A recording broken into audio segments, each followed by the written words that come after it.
This season of Quantum Kickflip is brought to you by MythWorks. Original worlds, original stories. Find out more at www.myth.works. Previously on Quantum Kickflip. You should know that you're in the waters that belong to me, Dr. Taxman. Fuck off. Mr. Taxman, are you inside the crustacean sensation? Well, of course I am. Can we come in? It would be nice to show off some of this stuff. I've done some cool shit in here. I can tell you're talking to me from inside my brain. JB has heard right, because you rolled a mix. None of this. And I want to use my slip rattle to break into the shrimp. There are a couple of other creatures in here. They look like large leeches. Die, foul creatures! Swing, swing, shing, shing, shing. I don't know if we should go willy-nilly around someone else's shrimp. I hear what you're saying, but when we were swimming around out there, I saw some kind of weird scorch marks, and I kind of want to go find the weapon system. Bye! The taxman looks out for himself. I'll let you have your nth gear stuff, but I do need everything else. Iggy, under the influence of this MK Ultra LSD, twists the handle to engage the beam and blasts this guy into the wall. The drone's going, and the light fills and sees the form of Marion. This is a 1 in a million shot that you have captured on film. We plugged conkers into the shrimp. The shrimp was like, I've had a terrible life and everything's been painful and this doctor's been really terrible to me and has used my 5D mind. Wait, if Marion's like you, can Marion go to other dimensions? We live in a coastal town. I'm sure that'll be fine. Pavi, that means you need to hook into this. Marion, go easy on me, man. I'm trying to help, okay? And then I would jack in. This is where we're going to roll disaster.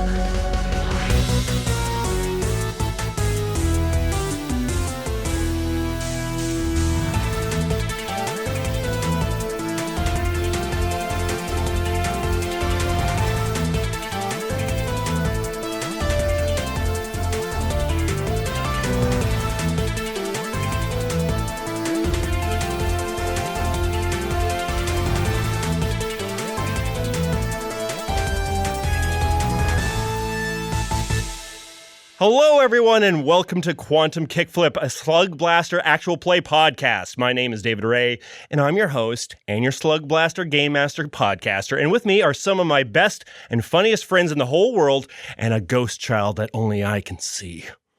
And they will introduce themselves to you now by telling me about like a time that you had either a pet or an animal that you just couldn't control, like got out of hand. Could be some interaction you had. It could be your pet. It could be whatever.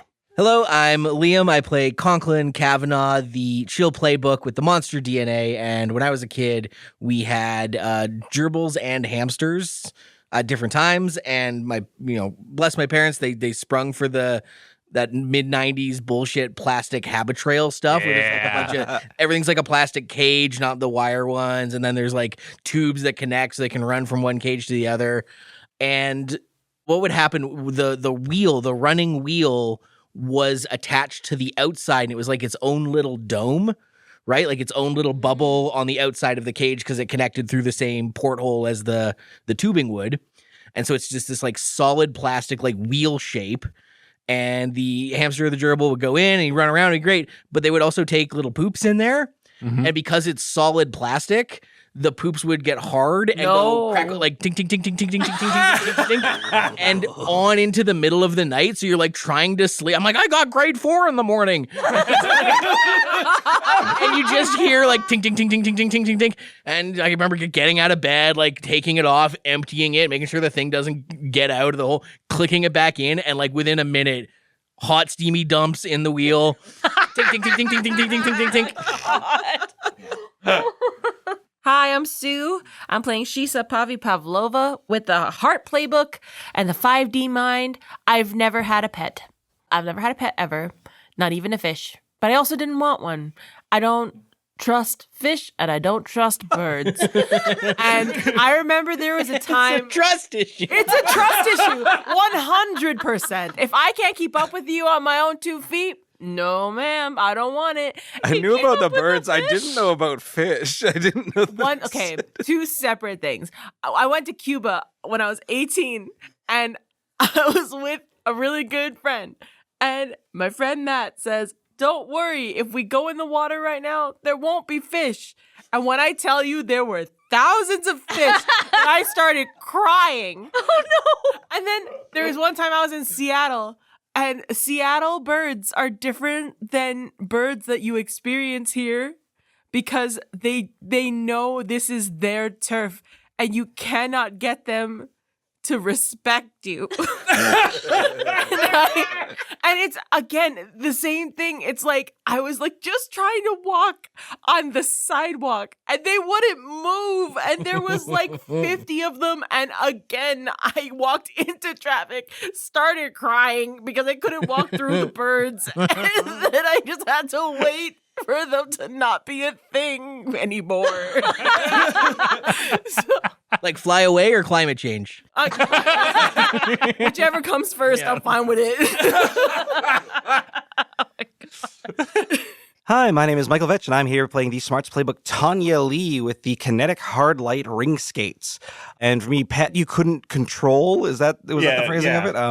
Okay, when my parents first got their cat Calvin, and he was very small, he was a little kitten, he would just like explore the house quite a lot, and my room was in the basement of that house. But the basement was only half finished, so my room was on one side that had like a drop ceiling and everything, and then, like there was dried walled in, and the other half of the basement was just kind of like still concrete floor, storage, sort of whatever. In the middle of the night, I like wake up and I was like, I think I hear something. What's going on? I was like, I can't find anything. I'm looking around. I go back to sleep.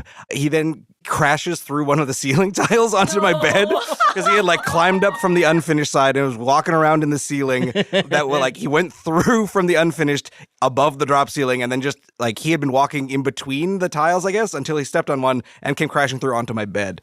So we had to figure out a way to stop that. I mean, what a lucky place to land. Yeah, you know, bad for both of us.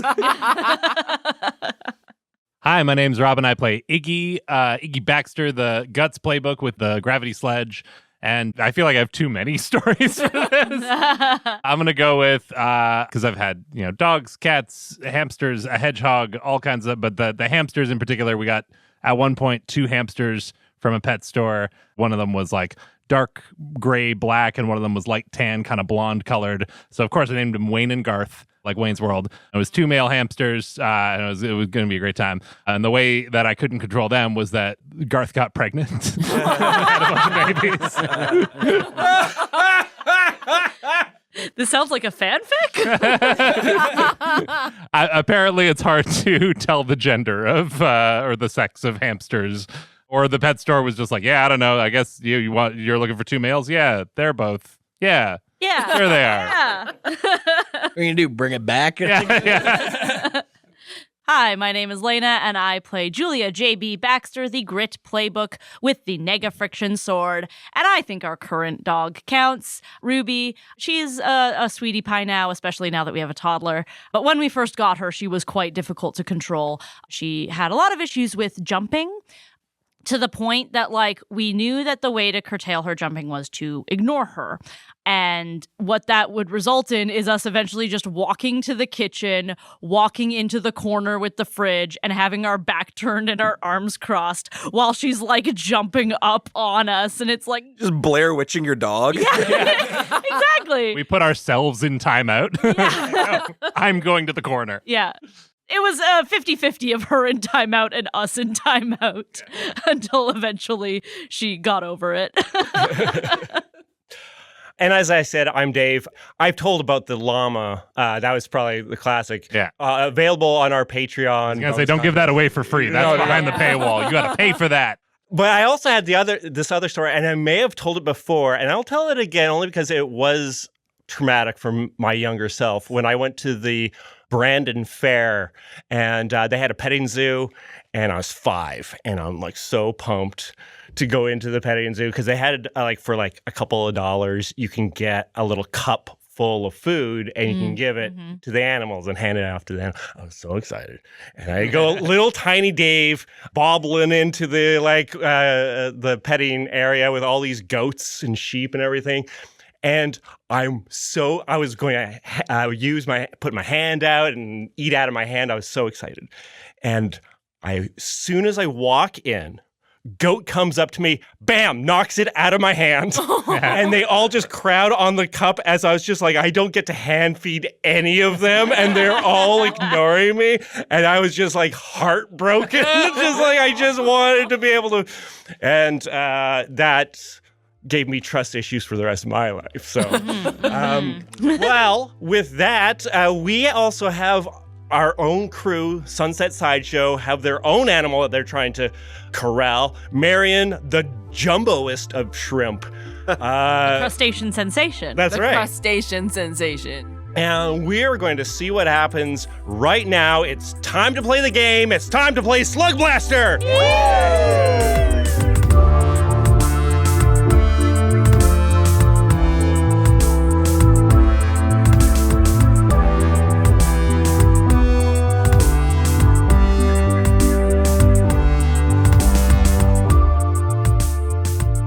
Where we last left our crew, Pavi was going to connect in through her brain and connect into Marion, the jumbo shrimp, the crustacean sensation, and try to guide this creature back to Null using the 5D mind, their ability to go between dimensions.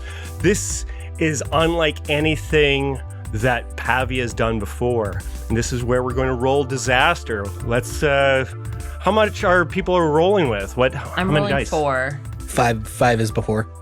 4. 3. 4. Okay, there's a pretty good chance that people are going to get 6s, but let's see what happens. Good luck, everybody. I got a 6. I got a 6. I got a 5. 5. 4. Whew. Okay, so we got some mixed successes and a couple complete successes. So Pavi and JB, you add 1 style. And then the other 3, you all add 1 trouble. We open on Sunset Cove. In the park, there's people playing catch and, kids running around, parents pushing infants in strollers. There's somebody getting down on one knee when all of a sudden, crackling, like as if it was lightning, suddenly in the middle of the day. And some people kind of look over and oh, I guess somebody's coming through the portal. It's not unheard of, right? And it starts opening up and it keeps growing. And now people are noticing.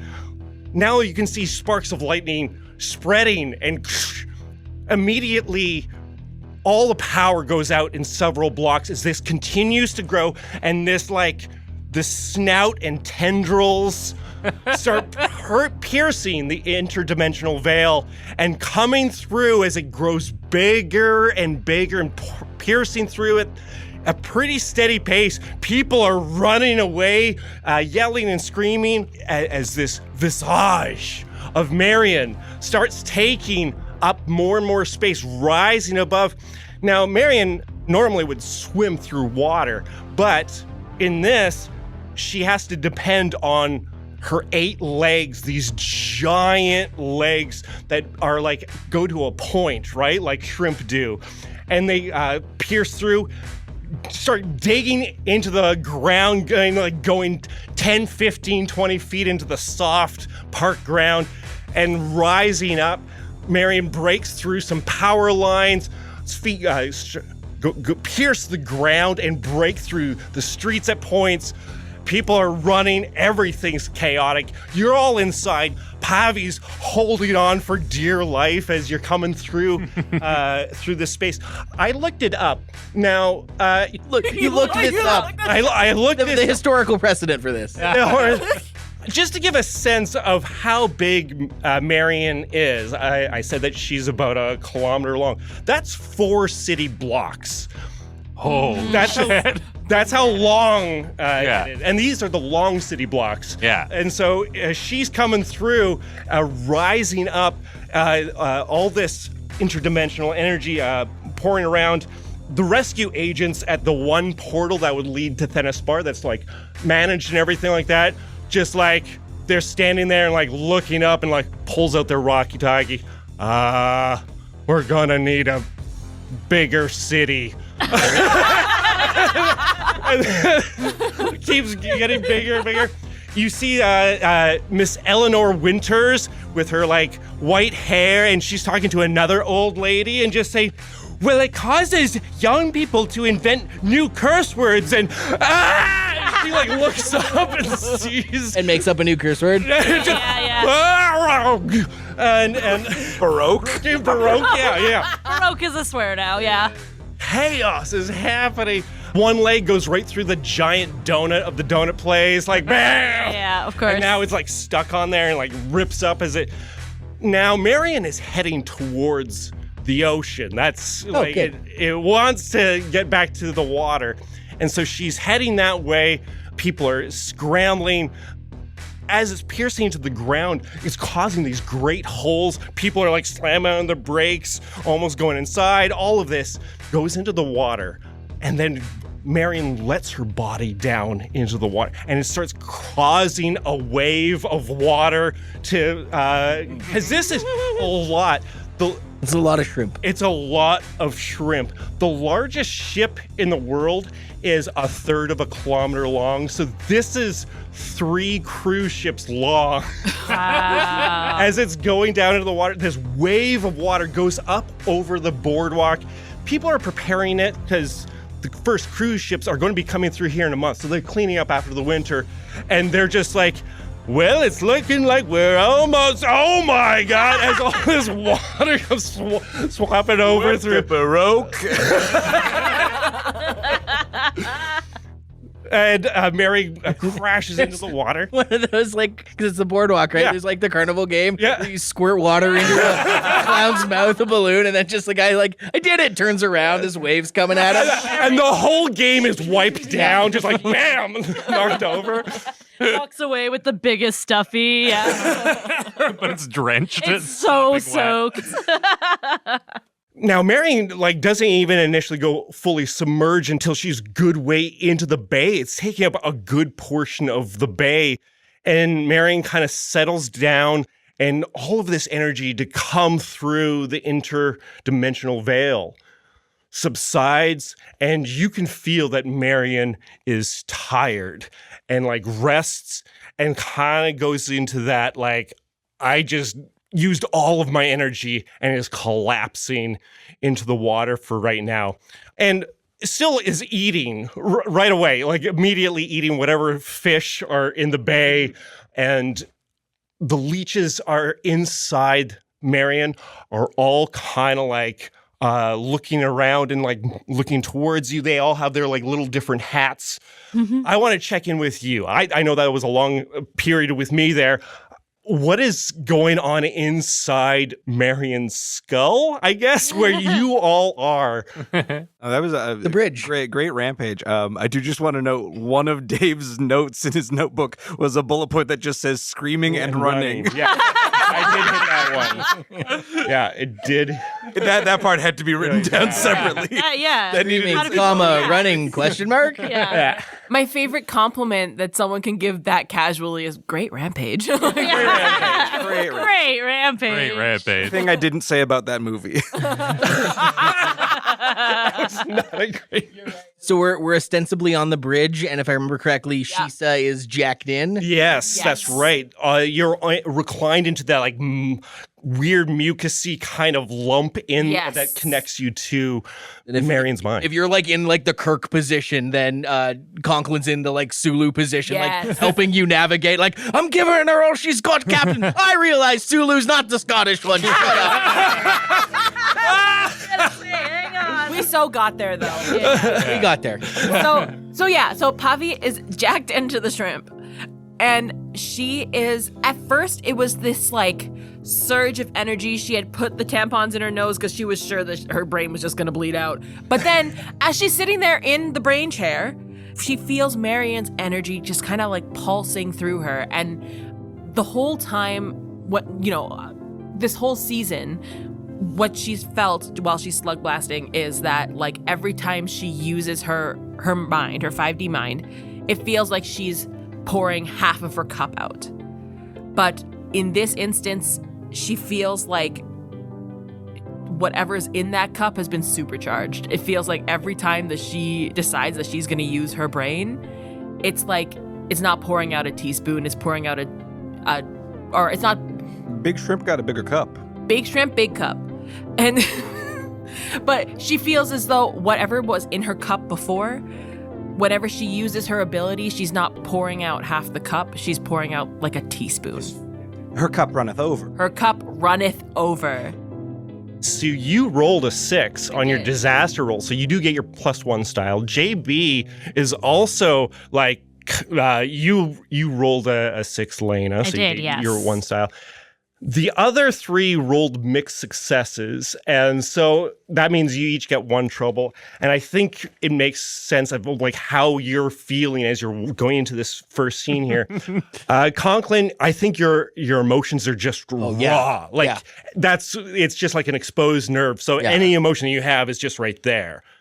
You have Iggy, who you have maybe the most uncertain energy about this, where you have feelings of like, this is like peel back. It has the same energy as like you went through peel back, but not quite. I was going to say, like, because I'm still riding and MK Ultra LSD high coming down from that.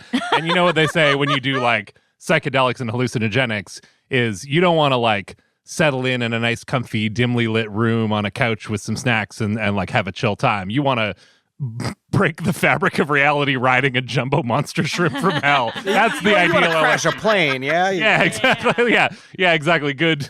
Going through a plane crash on LSD is essentially what's happening to me. So, like, I'm fine. We made it, but mentally, I'm not fine. Yeah, that's right. And then Tanya, like, I think for you, maybe it's starting to come into realization that, like, you don't know where you are. You don't see a whole lot going on. And you're like, wait, if we're coming into reality here, back into the null, what does that possibly mean? I think you have a certain sense of dread that's like, oh no, what could this possibly be? So I think you're just feeling I think Tanya's initial notion, because I think Tanya was part of the pitch to bring Marion back here. I think the thought would have been that we were going to crash down immediately into the water. Yes. So I think the notion of like, she can feel the ripple as we come through the portal, but there's not the release. There's not the sound of the water splash. There's nothing in that. It's just, it sounds like a rampage. It sounds like there's crashing, there's terrestrial noise, there's all that. Running and screaming, possibly? I think screaming and running, though. Yeah. And you are all kind of like bring to awareness. You can see Marion relax. You see the leeches. I'm going to hand it over to you folks. I do think that JB this whole time, maybe the reason that she succeeded her disaster role and isn't in the same like emotional turmoil as her companions, she is laser focused on Sheesa. She knows she's thinking the opposite thing might be happening right now, is like, if flipping 50 coins caused you to pass out, this will kill you. So she has been just like holding one of your hands in both of hers, tight grip, and just like keeping an eye on you, making sure, like, maybe not even fully clocking that we're rampaging through the town right now. And it's not until like Marion starts to relax and you start to like come back to the room that JB is going to relax. But in the meantime, she is just like, nothing else exists except Sheesa.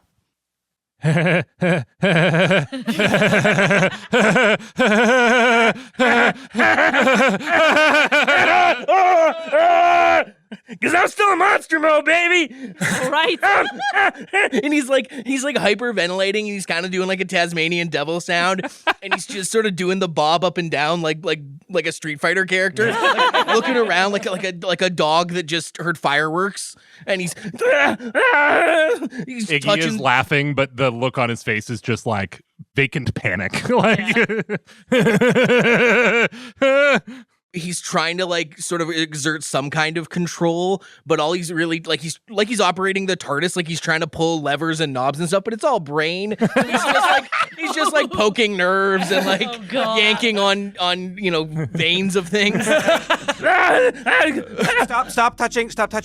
We don't have a manual for this thing. Stop.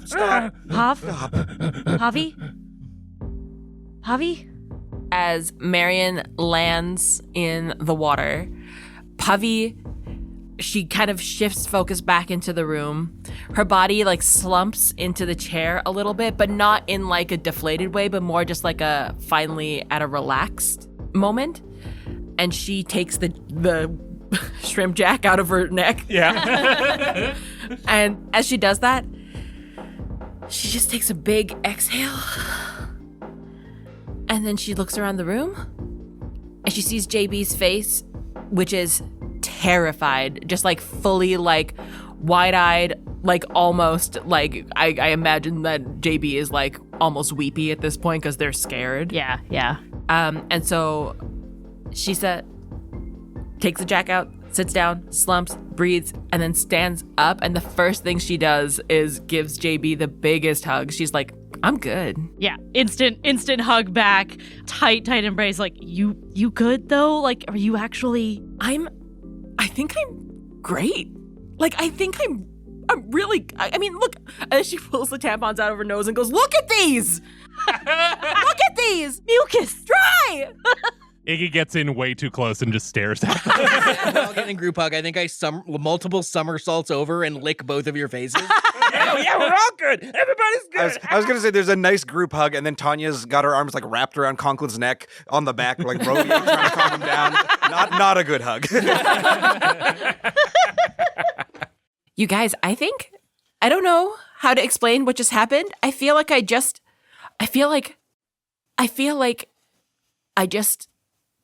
saw every neuron in my own brain and everyone else's brain on Earth. Is that good? I think it is. I don't know how to explain it. It's like every firework that's ever happened, but also I'm cool, you know? Like, it's like I'm excited and I'm stimulated. I'm extremely stimulated. You're conscious. I'm deeply conscious. I'm here. I'm right there with you, man. I mean, I was connected to that thing. I saw its entire life flash before my eyes. Oh, buddy. I'm jacked too. I'm calm. I understand the universe, man. It's a wild feeling, hey? It's kind of cool to have someone else on the... Oh, but Conkers! The whole universe! No, it's okay. The universe isn't as scary and big as it looks. I'm just used to it. I'm used Group to hug it. centered around Yes. Conklin this time. Yeah. What were somersaults now become fetal position rocking for a second, and then back into somersaults. Yeah. That's so great for both of you guys. I'm really happy, and it's too bad we died back there and then our souls went inside out. And now we're our shadow selves and we'll have to walk backwards from now on. Wait. Eagles, I think you need like a sandwich. That sounds amazing. Oh. JB pulls, I have something everyone else forgot, and JB pulls out a sandwich and gives it to you. He takes way too big of a bite and then is clearly just like holding it in his mouth and like experiencing the sensation of the sandwich, but it helps. Hey, Tanya. So I can imagine you might be having some feelings, Yeah, I think we fucked up the city. but we worked as a team. Right, guys? We fucked up the city? I think we fucked up the city bad. We need to get out of this thing right now. Yeah, that is true. We I'll did. get my bike. You start scrambling, trying to find a way out of here. Now, from where you are in the skull, there's not an exit from here. You'll have to go through one of the other different plates, those like pods that are on the side. So you have to go back up through the body, these twisting, turning tunnels. I don't know what you call it inside of a person. You shouldn't have gaps inside yourself. We're moving like through the fascia. It's true. And you get to one of maybe the same port that you were at the top. Dr. Taxman is still like... He's tangled in the beaded curtains. Yeah, that's right. And you, climb up, and now you're kind of standing on top of Marion, and you can see from here, like the whole bay. You're kind of in the middle of the whole bay, and you're looking back. You're first greeted by like a bright shining sun and like the ocean in the distance. You're like, oh, this is beautiful. And you turn around and you just see smokes and fires, and you can hear the screaming. Yeah. You can hear sirens and everything, but you can also see that there are boats coming out this way. There's already boats in the bay. This is kind of this is a port of sorts. And then you can also see on hover bikes, drow agents already coming out this way. Not a lot, but there's a few. They don't have a hover boat?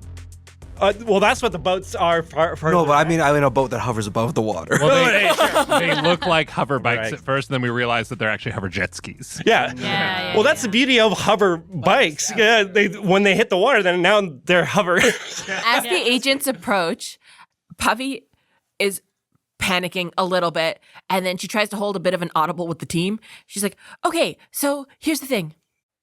Do we blame Taxman? Yeah, I think blaming someone who's not us is a really good idea. Yeah, actually, yeah. Also, he seemed mean and bad. Yeah, he seems really bad. We wouldn't have brought Marion here if not for him, so... Exactly. Do we blame Taxman, or do we just get out of here and let them blame Taxman? I think it's too late.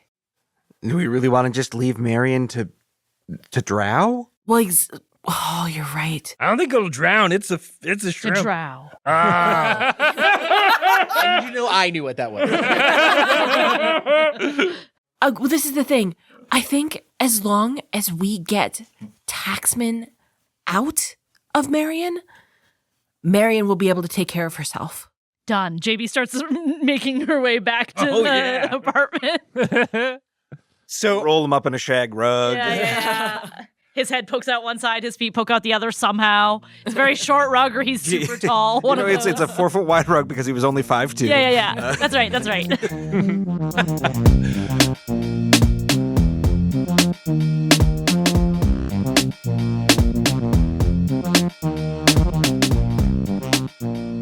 And this is where I'm going to kind of like move a little bit into like a series of overviews.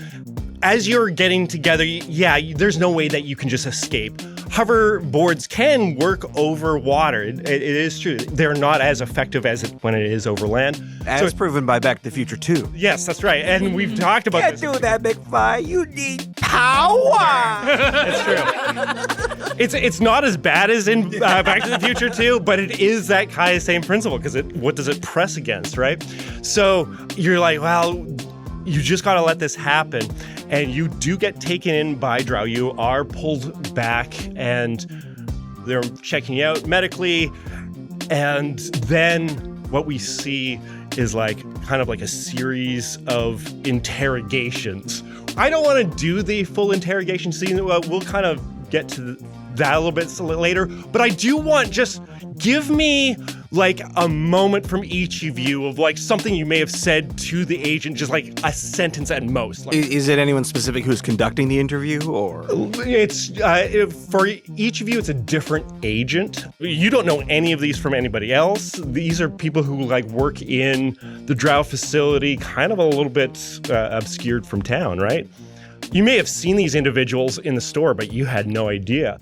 And so, give me a sense of like something, your character, like a quick moment of what it would have been like for them in an interrogation. No, you don't understand. My soul folded into itself, and now I'm what was on the other side of my own soul. The old me is folded in, and I am the shadow self, and I need to do battle with... Wait...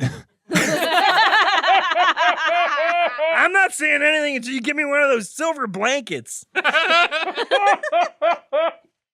you have kids? Because let me tell you something. Imagine having someone who looks up to you and trusts you to take care of them. Then imagine you take that trust and shove it right down the toilet and take a shit on it. I'm sorry, but that's what happened to Marion, okay? Marion was a shrimp who cared and wanted to be cared for, and all of a sudden they were taken advantage of, and someone treated them like they were the Playboy Mansion of the sea. Yeah, we took care of a jumbo shrimp, and that's worth the cost of a few buildings. I think it's fine.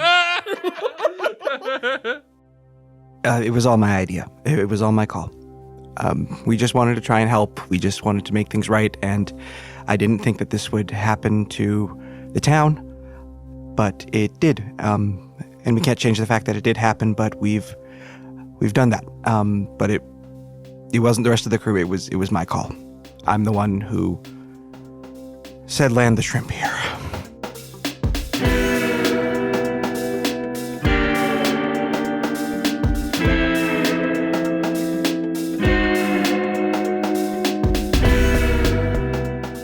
Looking at crew style, we are going to see here punks +3 style after runs where you leave your mark or make a statement. I'd say we left a mark, and I'd say we took a stand. Yeah. Yeah. Well, definitely a mark. There's several. A path of ruin. Yeah. There was a way to get out of this where we just fled and left Taxman to his own devices, but we took a stand for what we believed in. I feel like that's pretty punk. Mm-hmm. Partiers +3 style after runs where you throw a party or have a good time. I have been waiting for this for the whole run since it happened. Sure. Mm-hmm. For once, I can make a solid case that we should get this style because I did drugs and put on a record. We had a party, goddammit. In the middle of a run. That is In fact, true. I made a point of going to the record player and putting on a record for this so that I could pay it off now. Iggy is carrying in the middle of it. a run, but in the middle of a shrimp. Well, and it also, like, funny enough, it had an impact on the rest of your run for making that decision. So I definitely agree with that. Wonderful. With that, we go into downtime.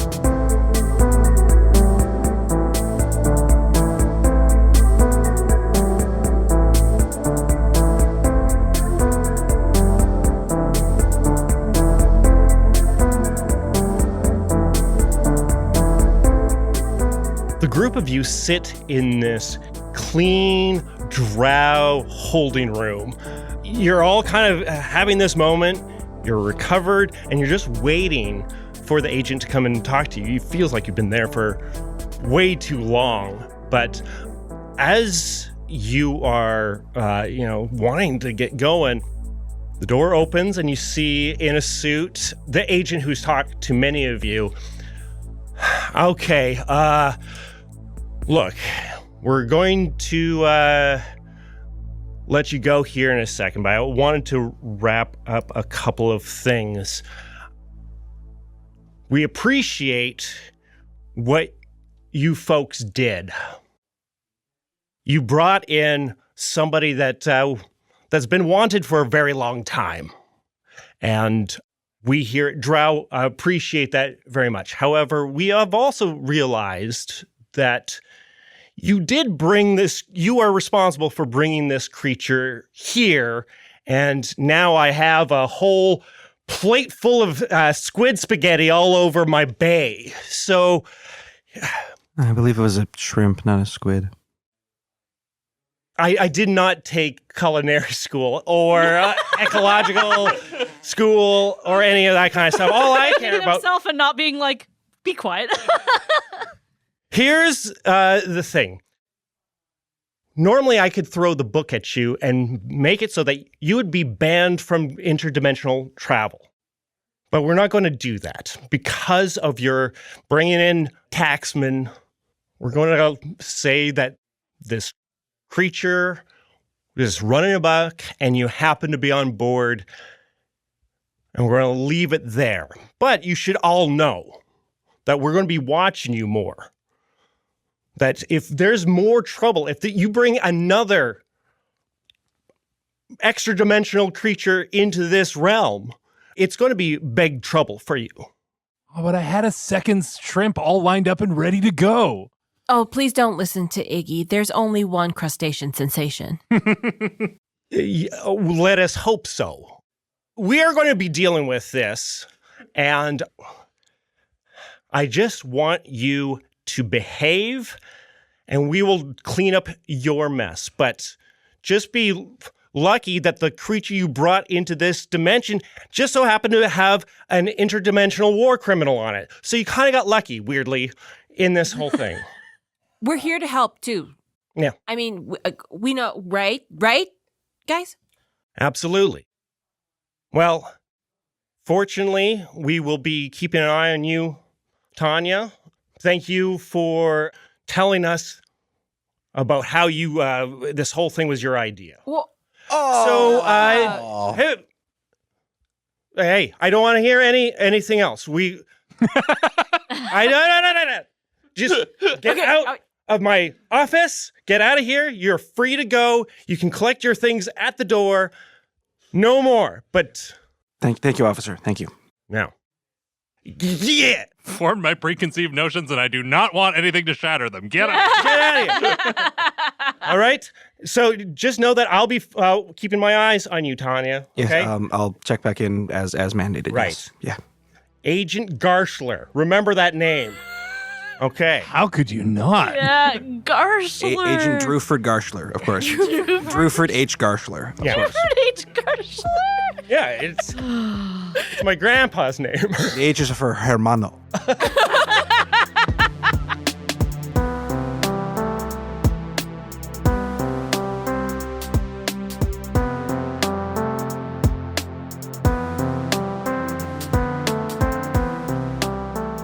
And incredibly, you walk out of this, because you've heard of people being banned from using interdimensional travel, and somehow you've walked out scot-free. You're walking out, and there is like a fire truck, not even that far away from where you are, dealing with stuff.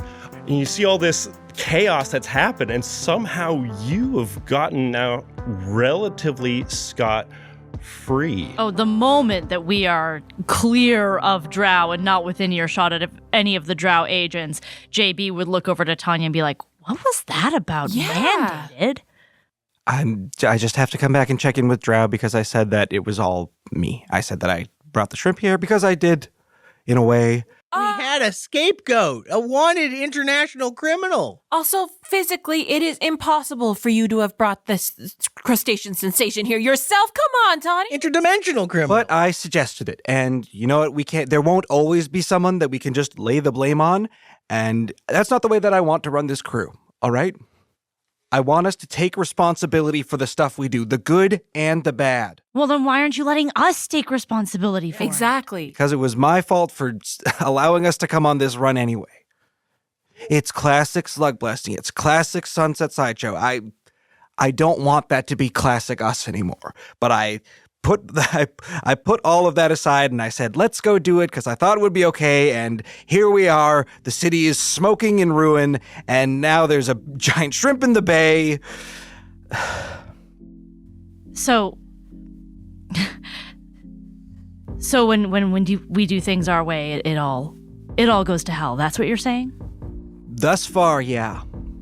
But it's not our responsibility, it's yours.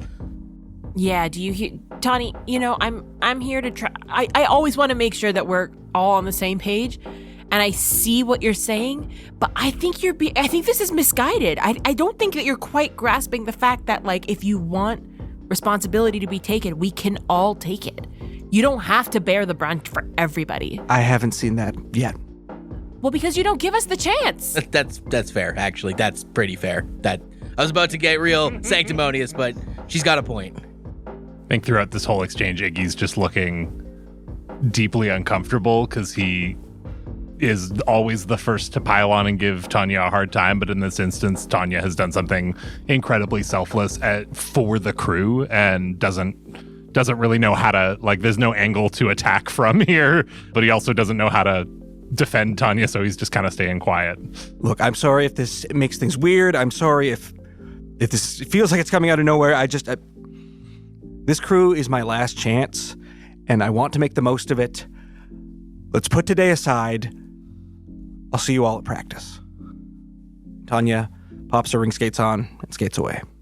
I mean, I guess we got away scot-free. We can't really blame her too hard. I mean, yeah, there's a lot to unpack. Damn, crew. Awesome, but also, fuck. Yeah. Yeah. I think yeah, awesome, but fuck. Yeah. Fuck parentheses, yeah. Yeah. Ellipses. Yeah. We did destroy our hometown, and we're gonna go all back to our lives. I'm yeah, damn, I don't know how to make heads or tails of this. I mean, this place wasn't that great to begin with. A giant shrimp will make it more interesting. That's another take I don't know how to process. Nearby, you can see that Winnie and Marks sitting on a bench across the street, and they had apparently saw like everything happen and like saw that you were taken in by Drow, and they've been like posted up here just waiting to see what had happened to you. And like they wave from across the street and they come and join you. Oh goodness, look at the time. Gang, I gotta go. And and like is off on his bike because he can't look Winnie in the eye. Who I have decided looks like actress Danica McKellar, who played Winnie on The Wonder Years.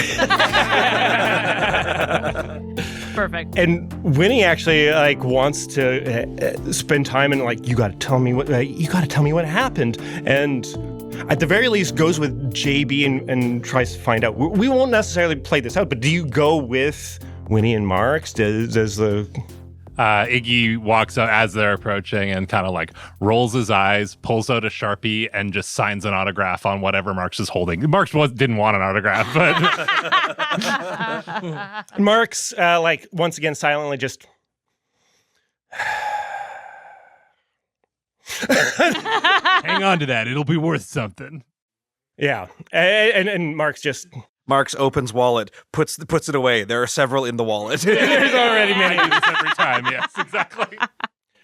Like Marks had like a vinyl record, like it just like, well, this is you just signed this Led Zeppelin album. Oh my god. Led Zeppelin 2. It's the album I put on in the run. And throughout the like checking in with you, you can kind of tell me, JB, like of like what how does JB feel about this, everything that's gone down, what you just saw? Mm-hmm. What do you explain to Winnie? Yeah, I think for JB, that interaction with Tanya was like, she definitely wasn't happy with that and was like kind of upset. But Winnie and Marks, I think, serve as like a good distraction for her to actually like talk about what happened in the run. She just tries to put Tanya out of her mind right now. She doesn't want to think about fighting with her captain. And she starts talking about how, you know, we were in Desneen and Conklin and JB whiffing it, going into the mud pit in the Golden Jungle, but they managed to punch through and they were in Desneen. And then she starts describing, you know, seeing Marion. And as she like recounts it more from the beginning, is like thinking back to less recent events and interactions, she starts to like get excited about it. And then she remembers, I think her drone is like lost in Desneen. She's gonna have to repair that shit. Sure. But she has all the footage on her phone. Yeah. And she's like, I've actually got this really, really great footage. And she like pulls it out and she pulls up the image of Marion firing that hyperplasma cannon and everything lighting up in this wildly bright light illuminating the depths of Desneen. And I think we just see a shot of like Winnie and Marks watching this video with JB, and Winnie and Marks are so excited. They see how good this video looks. They see how like Marion's glowing veins kind of illuminate the silhouettes on the inside, the portholes in the modular chambers. You can kind of see maybe through Marion's eyes into the head when they're all there. It's like really, really cool footage, and it's kind of like got this weird abstract almost horror element to it in like what you can't see within Marion. And they're watching it, and Winnie and Marks are so excited. And as they're watching, JB just kind of, her face kind of goes back to neutral, and she goes kind of quiet looking at this video again. Hey, what's wrong? Oh, nothing. I don't know. It's nothing. Who is that weird guy that they pulled in with you? Oh my God, he was so weird. Let me tell you all about him. And as you go and explain all of that, I'm going to. There was like a few things happening in that scene. Michael, what was that for you? Yeah, from Tanya's perspective, that was me spending 3 trouble to take the next of the leader beats there with me. The consequence of an action taken by a crewmate or the team lands on you. How do you respond? +1 doom, -1 to a faction. And I think Tanya's response was, like, in a weird way to kind of embrace it, but, like, almost just to try and sweep it under the rug in a way rather than addressing it properly, like taking on the blame to just make it go away. Yeah. In terms of the -1 to faction, I'm guessing that's Drow. Wow. Yeah. Now, originally, I was going to say that there was going to be a plus and a minus, and it was going to be neutral. But I think by the fact that you admitted to it, because there's always that thing of like nobody said directly, and it was going to be hard to say. But the fact that you just owned it, just like, okay, we do have to be careful. So yes, we have a -1 with Drow. Mm-hmm. And I have to take on a doom. And I've got an idea for it. It's maybe a little heady. It's 3 words separated by slashes. I've got selfless, selfish, shellfish. That's good. Wonderful. Love it. Perfect. So good. And also, during that, we discovered that you have +1 with the Mavens. In particular of like, oh, you brought in a war criminal? Like, and like, that's huge. You didn't just run away. You did, like, this is on top of everything else. So, of course, Marks is all over that. Now, what happens after this is that there's so many organizations start descending onto the town. It's the Canadian Coast Guard. Vancouver Aquarium actually sends their rescue operations team out to, like, they normally deal with rescuing animals and everything like that. But they're like, this is not really a mammal that we normally deal with. There's a lot of people, like experts coming in, and a lot of people like standing on the boardwalk and a lot of scratching of the heads. You know, like whenever you see like a car accident and somebody's just like, I don't know how this happened. I think you just gotta leave it in the ocean, guys. They're trying to like, this is because they're discovering, you're like, Marion needs so much. Like, you are hearing how much food this Marion needs, how much energy. What about the ships? This is a full-on emergency situation that's going on. Every kind of news crew, the CBC's there. Even in some American stations, like CNN, everybody shows up. And correspondent from Seattle at... Yeah, precisely. And I think one of the first people that comes up to you, Conklin, the next day, you are... Where might you be? Where might be a place that you just hang out? You're just... I think just on the boardwalk, like eating pizza, chatting with people. And you see it. Like, you see him at a distance. You see that wide-eyed stare with the curly red hair of Gawker, Trent Glorman, coming towards you, and he's just approaching, and he's kind of like half running. He doesn't do a full run because he doesn't know how to run. Oh, we made eye contact. Yeah, you're locked in now. Hey, buddy. Hey, how's it going? Hey, I can't believe it. You found it. You found the creature. Yeah, thanks for the hot tip, dude. Oh, you're welcome. This is everything I've ever wanted. This could maybe prove some of my other conspiracy theories that I don't even think that they're theories anymore. They might be conspiracy law. But Sure. so Anyways, I just wanted to thank you. Are you going to go and call into your dad's show? You should probably tell him about it, and about how I'll let you have that. Thank you. Yeah, no, I'm already getting messages from the whole cryptid community. You know, we're kind of the poster child. I'm kind of the poster child of this. My crew is really the face of this. So yeah, I think I can't not. I mean, I'd have to call into the show even if Caribou wasn't my dad. So, you know. I mean, when people are going to think monster, they're going to think you. And, well, I mean, they might also think of the shrimp and looking you could see the shrimp off in the distance. It's like the CN Tower in Toronto. You can always kind of it's always there. And you can see there's boats going around trying to figure out what's going on. You can almost imagine every scene. Somehow you can see a shot of this of the shrimp. Yeah. Obviously, you get a +1 with the freaks. This is everything that they could have wanted.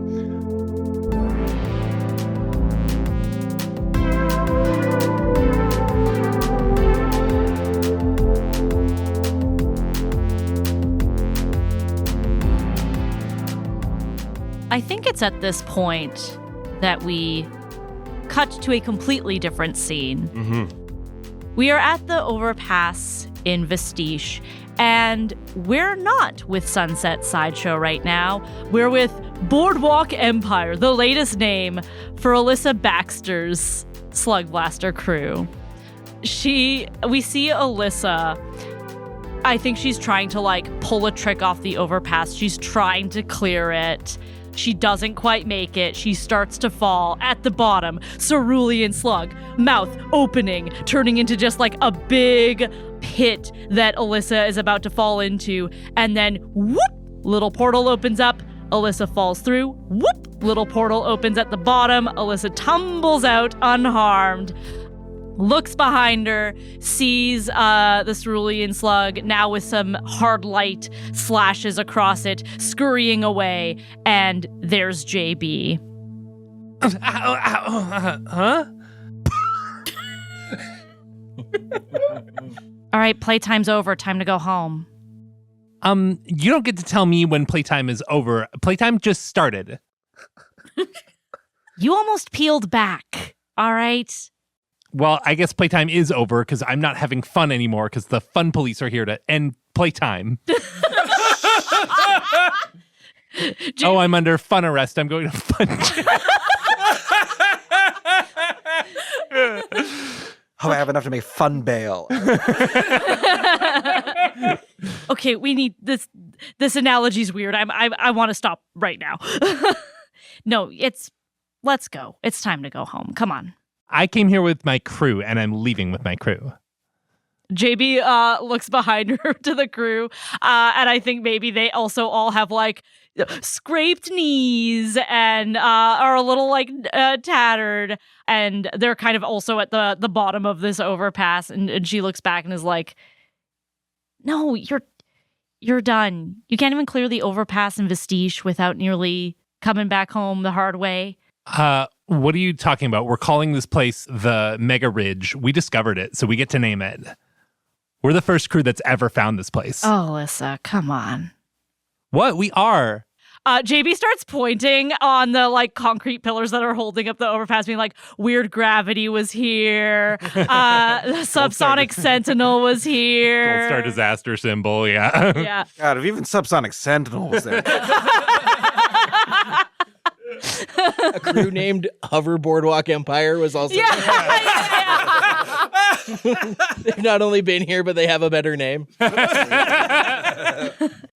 Honestly, you've got to start picking better spots like Vestige, the Golden Jungle, Thennis Spar. It's all been done before. But also it makes it easy to keep an eye on you, so I guess I can't complain. Well, if someone would share her portal zones, then maybe we could go to cooler places. No.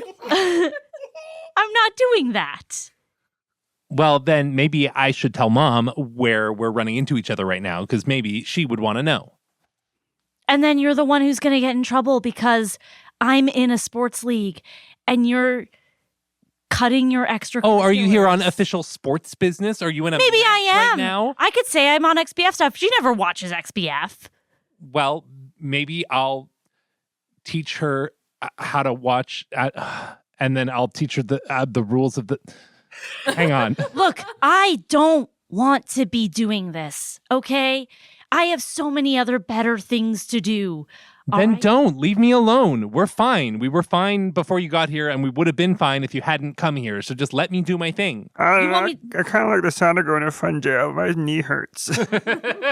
Yeah, just my blood sugar's low. Did anyone up, bring Jeremy. a go-go squeeze? All of you be quiet. Also, I told you that name had been taken already. Do you see the graffiti? We have to come up with another new name. We're not very good at that, though. Look, you're coming with me this time, all right? If you don't want me to watch your back all the time, try harder. But in the meantime, I'm keeping an eye on you. Alyssa kind of looks around at her crew for backup and sees that everyone's tired and scraped and wants to go home and is like, whatever, we were going to leave anyway. Sure you were. Miss JB, can we stop for ice cream? Or fruit pulp? You don't have to ask her. We can just stop for ice cream. Oh, okay. So JB escorts her younger sister's fledgling crew out of Vestige and back home just in time for dinner. And that was a being good scene. So I'm going to clear one style to clear two trouble. Wonderful. We see a spinning newspaper.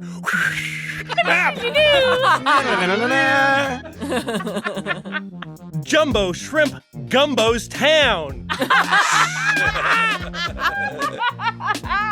Subtitle, Taxman to Blame. They do Taxman instead of Taxman because this is a local paper. They do not get all their facts right. It talks about the destruction of not only of the random physical things, but also the portal is actually kind of on the haywire, and they have to shut down the park. The drow has to shut down the park for a while. Separate small headline, CRA denies association. And there is, story after story about this. And of course, the paper opens up and there is another letter to the editor. Dear editor, slug blasting continues to be a blight on our beautiful town with this incursion of monster shrimp. Some people are allergic to seafood, and despite taking precautions, these slug blasters are bringing danger to them. That is why the Sunset Cove Doorways chapter is now a doorstop chapter and calls for the end of all slug blasting. Oh. Mrs. Eleanor Winters. And so... Of course. And so now Doorstop is a new faction kind of inside Doorways. They have a debate. Sometimes Doorways sees the XBF as a compromise, like slug blasting safe as long as it's, You gotta regulate it, yeah. You gotta regulate it. But Doorstop is like, no. Hardline orthodox. Yeah, that's right. And just hard on that. And now we have -1 with Doorways, which moves us to -3 with Doorways. And we're... That Baroque old hag. Which means I'm going to do this live as we're here. Roll a challenge? Roll a challenge. I'm going to borrow one of your dice here. So with a challenge, you roll 1d6, you modify it, you get +1 for being up-and-comers. So I have a little bit more leeway. I get a few more options, so I'm going to roll it. Okay, because this is Doorways, I think I'm going to go with threats. And I think what happens is you all get confronted individually by two old ladies both of these times, and you might be in the grocery store with your mom. You could be, off in the park. We won't actually see these interactions necessarily, but you each take a slam which can be noped individually. Ooh. You're one of the slug blasters. You realize that Eleanor Winters actually doesn't know what you look like. So there's a lot of accusations. At this point, have we already hit the refresh of clearing slam boxes? Or? Yes, okay. This will be going into your next run. So clear your slam boxes. Or if you have any super slams, they go down to regular slams. And this is going to be a threat heading into your next one. I'll take the slam, and I'm going to call it harangued. Harangued. Oh, that's a good one. Yeah. Okay. I have a pitch. Yes, please. Can I nope the slam and then take last straw? Because I think JB's mom has been trying to get in with doorways. Oh, sure. And this kills her chances completely. Sure. So she has it out with both JB and Alyssa because that's it. That's it for her. Yeah. And it's all JB's fault. And JB also is throwing some of that blame at Alyssa too. And it turns into a full-blown fight in that house. And its tension is through the roof across the board. You two's actions have cost me everything. Now, not only am I going to be excised from the fledgling opportunity to join Doorways, but all of the people in Doorstops are also in my book club. So I read the Joy Luck Club for nothing.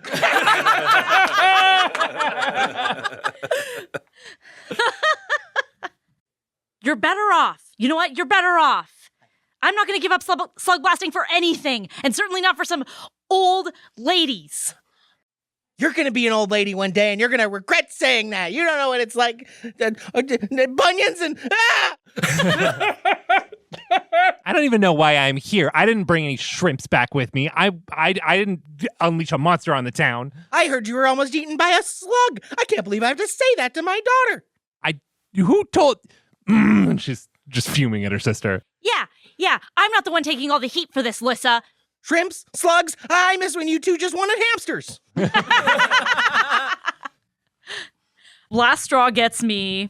Oh, a slam and a doom. No, I just noped to slam. Okay. Traded in a nopeable slam for an unnopable slam. Yeah. Oh, beans. All right. Oh, beans. Why'd I do that? I wanted no trouble. I cleared my trouble.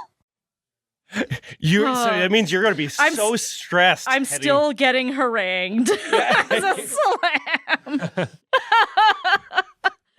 What about everybody else? Everybody else just getting harangued, or people noping it? I'm going to nope it. Okay, so 2 trouble for that? Yeah.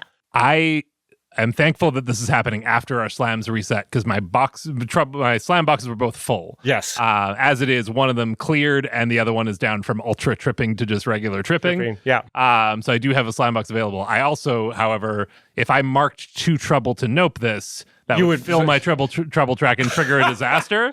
So I have to take this because otherwise I'm taking a disaster. So I am going to go into next run with full slam boxes. Again. Wow. I love how Iggy's just dysregulated all of the time. Yeah. And what about Tanya? I think I will take it.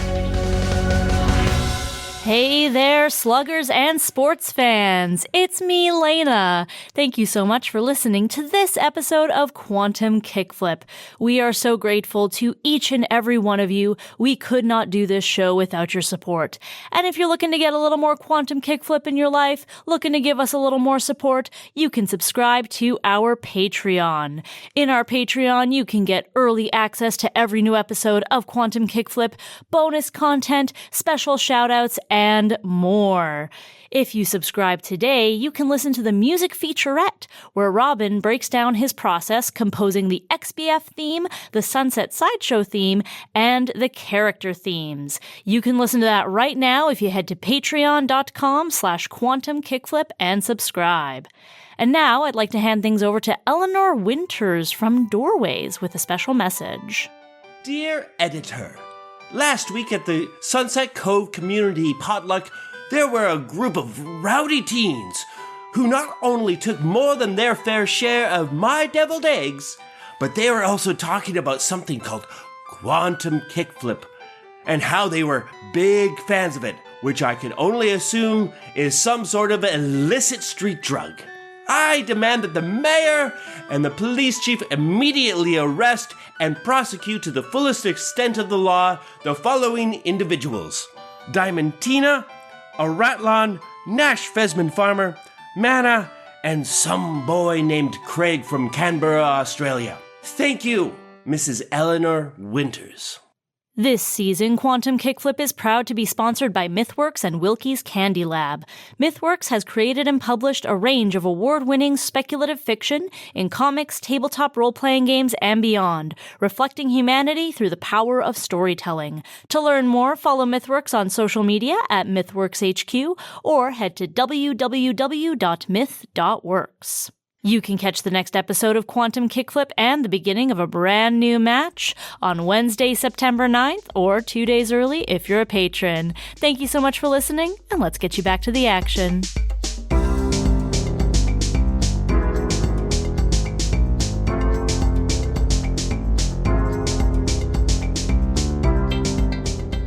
Pavi is a little bit like self-reflexive as she walks home. She gets to the front door and overall, she sees the damage that their crustacean sensation did to their town, turning their town into a crustacean nation. Oh, I was going to say devastation. A crustacean nation devastation. But in spite of all that, she can't help but really embrace how good she feels. Like, she's never felt this strong, and she feels more capable now than she maybe ever has. She walks into the house and is immediately met with, I think her dad moved an armchair into the doorway just so he could be sitting there waiting. He has the newspaper that he read about what was all said about this thing. So this is why he's ready to confront you on The it. idea of opening the door and seeing an armchair directly in front of Dad, why this? That's exactly what I was thinking. Why? Sheesa. Gumbo Town. It's not a gumbo town, Dad. The papers are saying gumbo. I think it's gumbo. You don't understand, okay? I thought I did, but I thought we made an arrangement, but Sheesa, I can't. No, just... Sheesa. Okay, listen. Okay, imagine that instead of that shrimp, imagine that shrimp is me. Okay? Imagine I was the shrimp and someone said, I'm gonna turn her into a weapon. Was I supposed to just leave the shrimp? Sheesa, I don't want to do any of this imagining. You're not the shrimp, you're you. Yes, but The shrimp's out there, and you're here, and you're under my roof. And I know we made some sort of a deal that this is your last season, but I didn't know it'd involve things like this. This isn't just a sport anymore. You don't understand. You could die out there. But the shrimp made me better. You don't understand. I know. The shrimp made you better? Dad, I feel stronger than I've ever felt in my entire life, okay? I feel like my nose hasn't bled once, and I did the most. Sheesa, I've never felt more helpless.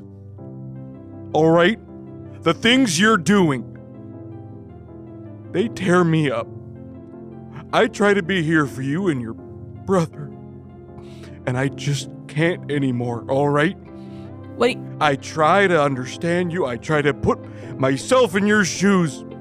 Then those shoes are bringing shrimp home. And I just don't understand. I know you don't understand. And the thing is, if you did... Look, I know you can't understand what I'm going through and the responsibility I feel to use this gift that I have to make this place better. But it's either you start to understand it, or maybe... Sheesa, I called that specialist. I booked you an appointment. I don't need a specialist. I know we put it to the side years ago, but I think it's time we revisit it. We're not going to this. I'm not Sheesa, going to I this booked you an appointment. Do you know how many phone calls it took to book an appointment? Oh, I'm so sorry, Dad. You had to pick up the phone? I had to pick up the phone. You would never, would you? No, you know what? Generation are also phone averse unless it's something to do with an app. I'm done. You're done. I'm done. And he starts scooting the armchair around so he can turn away from you, but it's not a swivel chair. You look so stupid right now. I don't know what I look like because I can't see myself from outside myself, all right? And he pulls back the lazy boy and he's fully reclined away from you.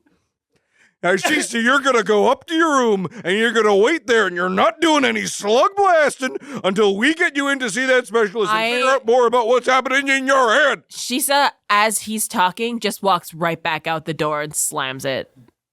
What the? What the? Sheesa! And he opens the door and he's like leaning out onto the street. Sheesa! Sheesa! And that was something else. Yes. Sorry, was that grounded enough? It was great. No, that was Equal perfect. parts, Yeah. equal parts, That was side perfect. splitting and devastating. That was the 100%. promo clip for this episode, is what that was. That was the last straw family beat that clears 4 trouble, gives me 1 slam and 1 doom. Oh boy. So I think this is okay. So I'm gonna clear my trouble, and then I think this gives me a couch surfing slam. Sure. Ooh. Yeah. Yeah, you're not getting good rest when you're having to move around. And then I could use pitches on the doom. Crustacean devastation. Crustacean devastation. Of course. yeah. Of course. It was right there. So where does Pavi go? If Pavi is not going to be at home, she needs to go somewhere. Who's the first person you reach out to? Pavi is the way that she left things with Tanya isn't sitting right with her, and she thinks I may as well go and see if there's anything I can do to help Tanya feel like she doesn't have to be the one to take the brunt of everything we've done wrong. And also, she really needs a shower.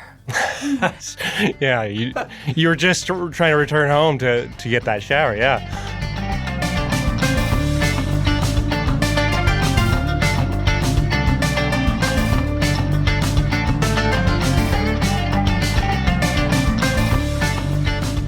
I think Conklin, this is a very short scene. It's the in the lab equivalent of the monster DNA, but he's going to be evolving the sort of ability to blast energy out of his mouth, like I sort of set up with the having a breakthrough during the run. I just imagine he was in the shower and he's just kind of going along like, down the Florida Keys, that's where we wanna go to get away from it. That's weird. It tastes like lightning. Bermuda, Jamaica, ooh, I wanna. Oh God. Down in Kokomo, and he just like lets out this burst. He wasn't trying to do it. He wasn't trying to do it deliberately, but he was thinking about his adventure. He was thinking about the energy weapon that he saw come blasting out of the shrimp, and it just all clicks. Something being exposed to that kind of bizarre radioactive, whatever you call it, shrimp kaiju energy has unlocked something in him. And mid-shower, he is going to let out an energy burst from his mouth straight out. It is going to rip a hole in the ceiling of his family home. Oh, yeah. And like throws a towel on, runs outside, and just like blasts it into the sky. Yeah. Can we say that as Pavi's on her way to Tanya's, she passes by Conklin's place and just like finds him in his towel outside of his house? Blasting lightning energy into the air. Hey, bud. Hey, Sheesa, check this out. Oh, that's yeah. Whenever I dialed into Mary and really like unlocked something in me, that like energy blast, I can do it now. Right? You could do. No one gets this. It's like as soon as we dialed into the shrimp, it's like everything that I thought I knew about what I could do was dialed up to like 1,000. You're talking like cerebrally, right? Yes. Yeah, I'm talking physically, like.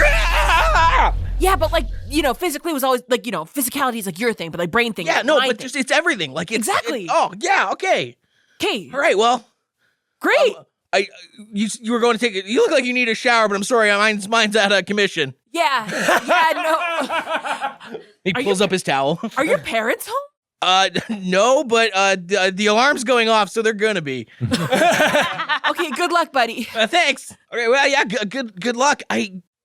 We're really dialed into something, aren't we? You know, I think it's really cool that, like, I don't know, that shrimp has, like, the 5D mind. It's this thing that we have in common, which is super exciting. But the fact that you were able to tap into it, like, just when you needed it, that's cool. Yeah, and I'm glad that, you know, your nose isn't bleeding. That's pretty far out. Honestly, Sheesa, I'm just glad I have someone to, like, share this experience with, because, like, nobody gets it. For all the slug blasting we do, for all the weirdness, you can, you know, multiversal travel. I don't know how many slug blasters from pros to amateurs have Avatar linked into a giant cosmic shrimp thing, and I just, yeah, I'm really grateful that we can share this experience. Me too. It feels really good. Like, as soon as I met the shrimp, I was like, oh my gosh, you get it. So, like, having that in, like, a friend is, like, really exciting. Yeah. Okay, well, it's late and I'm cold. I'm wearing a towel. Yeah, go deal with your smoking house. Okay, so what was all of that there? There was a couple things happening. Yeah, so that was the evolution of, now I can do an energy blast. It's basically the same one from the Voidware backpack, but I can do it as a biological thing now. But also, just coincidentally, we love an ad hoc downtime scene that was going to be Sharpen -4 style. A teammate inspires you and shows you something about yourself. And so I get +1 trait, and I'm going to get the trait of Quirk. For some weird reason, you're really good at animal handling. That was also a sharpened trait for me. So I'm going to check that off, mark off 4 style, and I am going to steal a trait from the Chill playbook, which is Button Masher. Nice. Ooh. Yeah. You want to read what that is? Yes, I do. In but a moment. Okay. Button Masher. Mark 1 trouble to use a locked mod for the length of 1 action, or 2 trouble if the mod is from another device. Be careful. Potential problems are worse.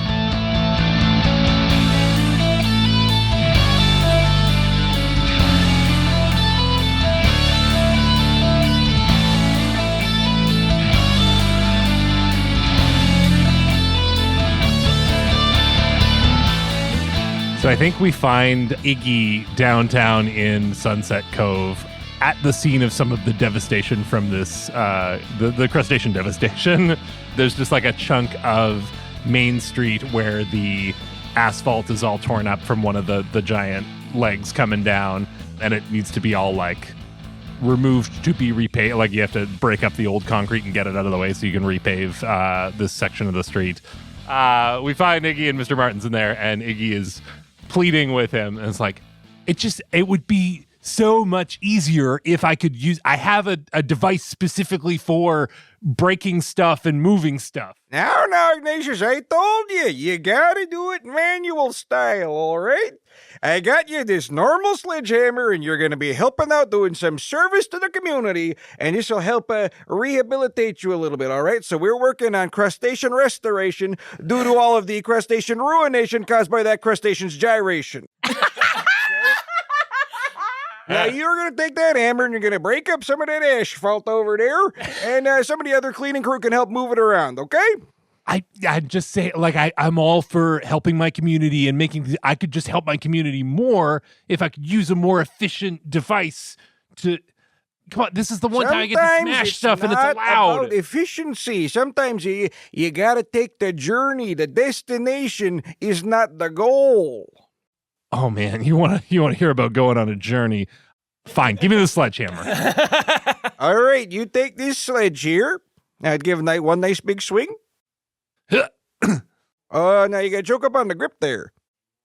Well, no, but down at the bottom is where all the power is. Oh no, you got to choke up on your grip. You got to be more stable. You're gonna wreck your back there.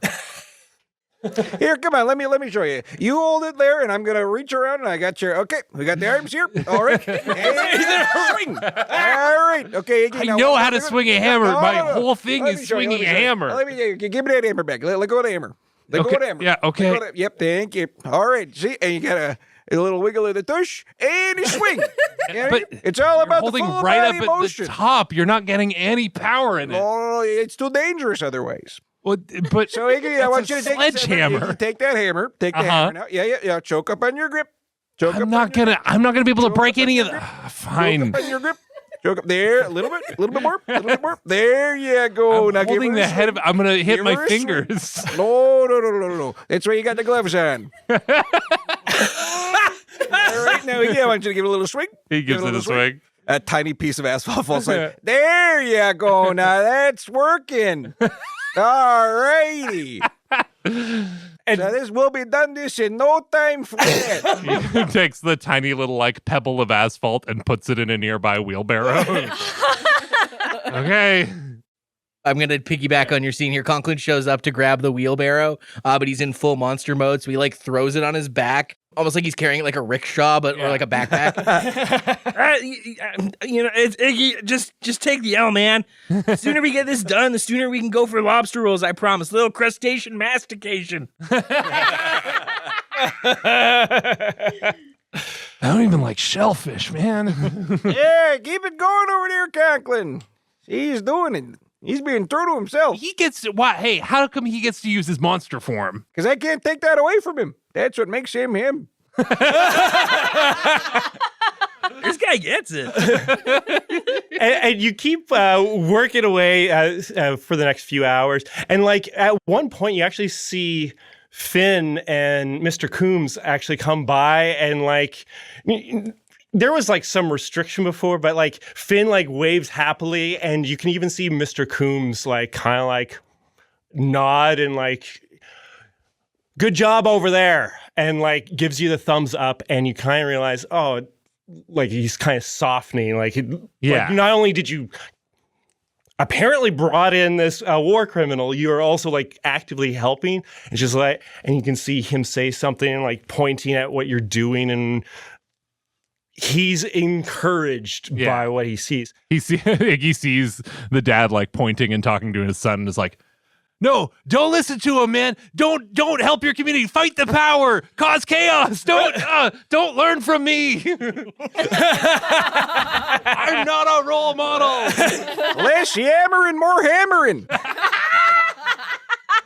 My reputation will never recover from this. Despite all your efforts, you do get a +1 with the normies.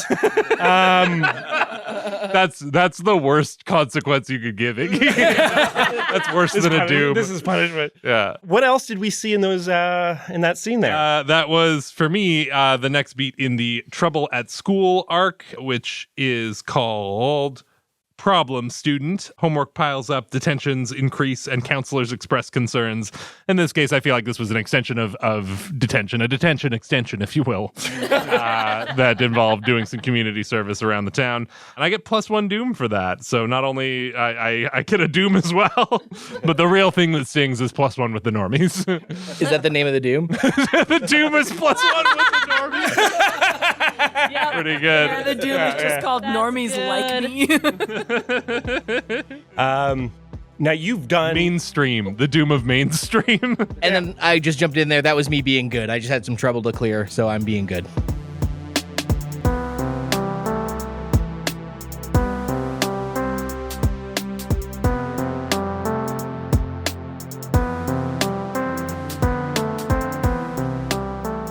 We are at the Baxter residence, JB's residence, where her cousin Iggy is walking up. He knocks on the front door. He has a bone to pick with JB.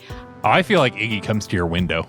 Oh, no. Iggy doesn't use your front door ever. Yeah, no, that makes sense. You're hanging out in your room and suddenly you hear something bounce off the glass and you know at this point. It's tiny pieces of asphalt.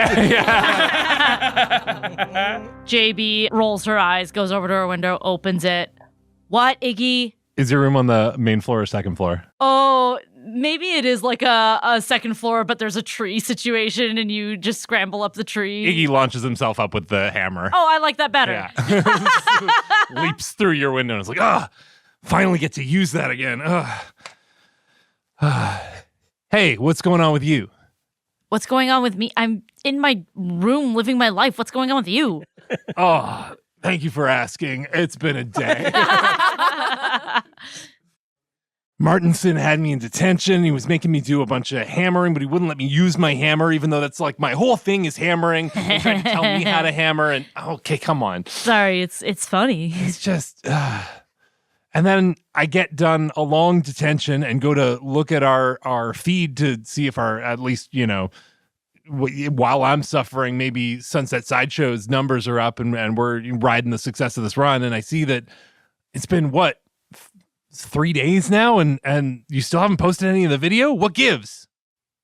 She immediately gets this look of guilt on her face and is like, I just need to do some edits on it or something. It's not ready. It's not good. It's not good. I know a giant shrimp in the middle of downtown seems like the kind of thing that people wouldn't forget about, but this is the world we live in. It's an attention economy. People move on from stuff really quick. We got to capitalize on this. No, I think they'll remember. I mean, it's, we're not going to get the bank still has a big dent in it. So that's going to be there for a while.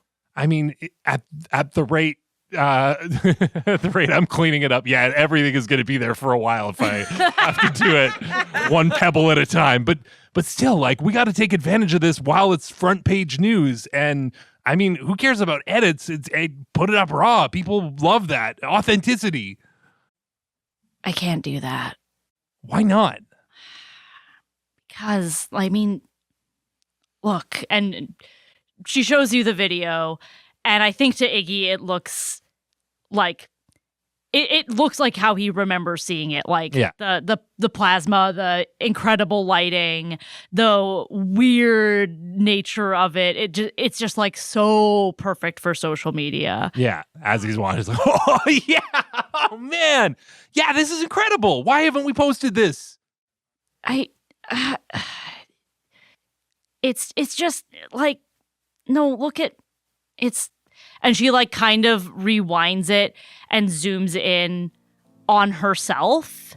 And it's at this point that it's 2/3 of the way through. It's her image through maybe the eye of the shrimp or something. And her hair is down. Her makeup's been all washed off. She's not wearing her raincoat. She's wearing this fitted wetsuit. And I think it clicks to Iggy in that moment. And she's like, I look like who I'm trying not to be anymore, I guess. That's why you haven't posted it? Because of how you look? Yeah, it's stupid, but... You're right, it's stupid. I mean, listen. First off, it's a video of a giant shrimp kaiju monster wreaking havoc. No one's going to be looking at you. They're going to be looking at the kaiju. You're fantastic and wonderful, but it draws the eye, is all I'm saying. Right. But second, do you think Sheesa ever worries about not looking like enough of a girl? No, because she's just a girl, and it doesn't matter what she looks like. She's always a girl, because that's who she is and what she is. And so are you. It doesn't matter what you look like. Whatever you look like is what a girl looks like, right? Thanks. But it doesn't feel that way. And not everyone sees it that way. And... Well, I mean, Vux what everyone else sees or thinks, because you can't control it and it doesn't matter. But it should feel that way to you. And maybe you just need me to tell you that you're stupid every time it doesn't, until it does. I don't want to say this, but I think you're right. Had to happen eventually. Shut up! And she punches you in the arm. Okay, yeah, I'll post it. Thank you. Yeah, you're welcome. Something had to go right today. Laena, what was that? Setbacks. This is the next step in the grit track. The work gets harder, progress slower, and now it's raining. Your goal feels farther away than when you started, but you keep going. Yeah, JB is struggling with, she is still early in her transition. She is trying really hard to feel on the outside the way she feels on the inside, and she is in a moment where it feels like that's not clicking to her. But with the support of her cousin and knowing that the video is too dope for her not to post it. She grits her teeth, she posts it, turns off comments, and keeps going, taking it one day at a time. Plus one slam. A crustacean revelation. Is dysphoria as a slam too dark? I think that's what it is. It is. Yeah. Right? Like that's exactly what she's going through. So yeah, I think that's what it is, dysphoria.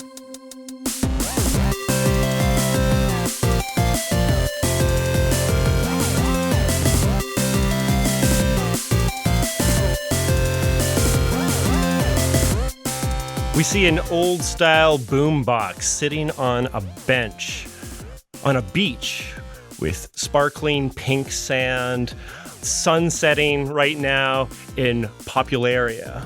But right now we're going to focus on what's on the radio, which is the latest episode of Slugblaster Now with Corey Meltzer droning away, which feels out of place considering Popularia.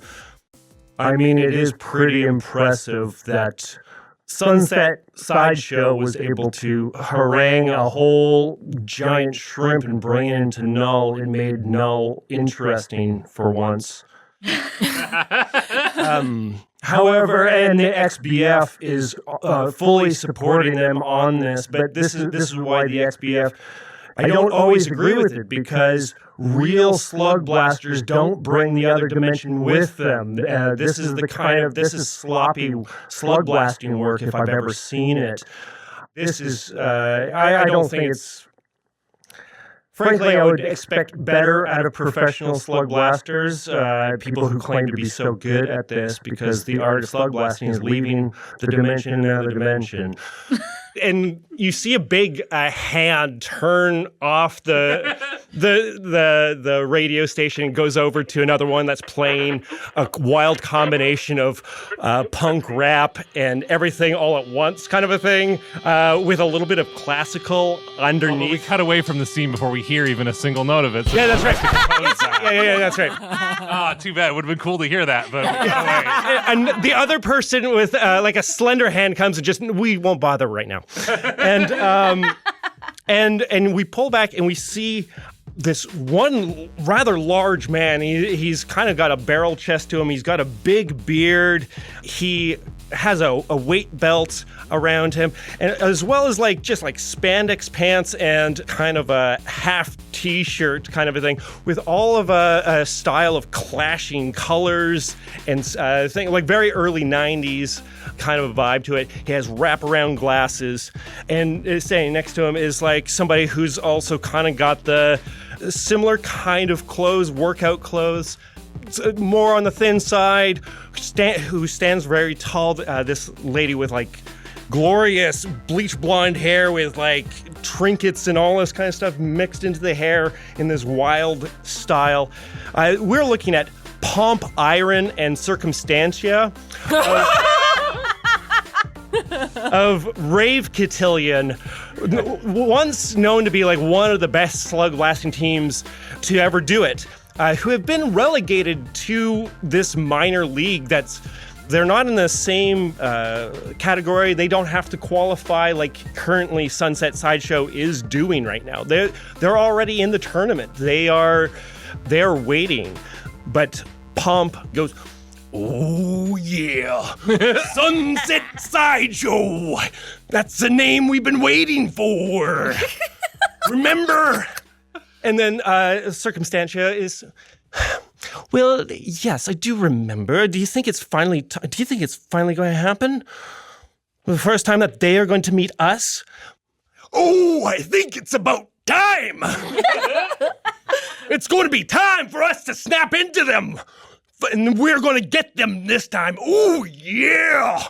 And we cut away from that.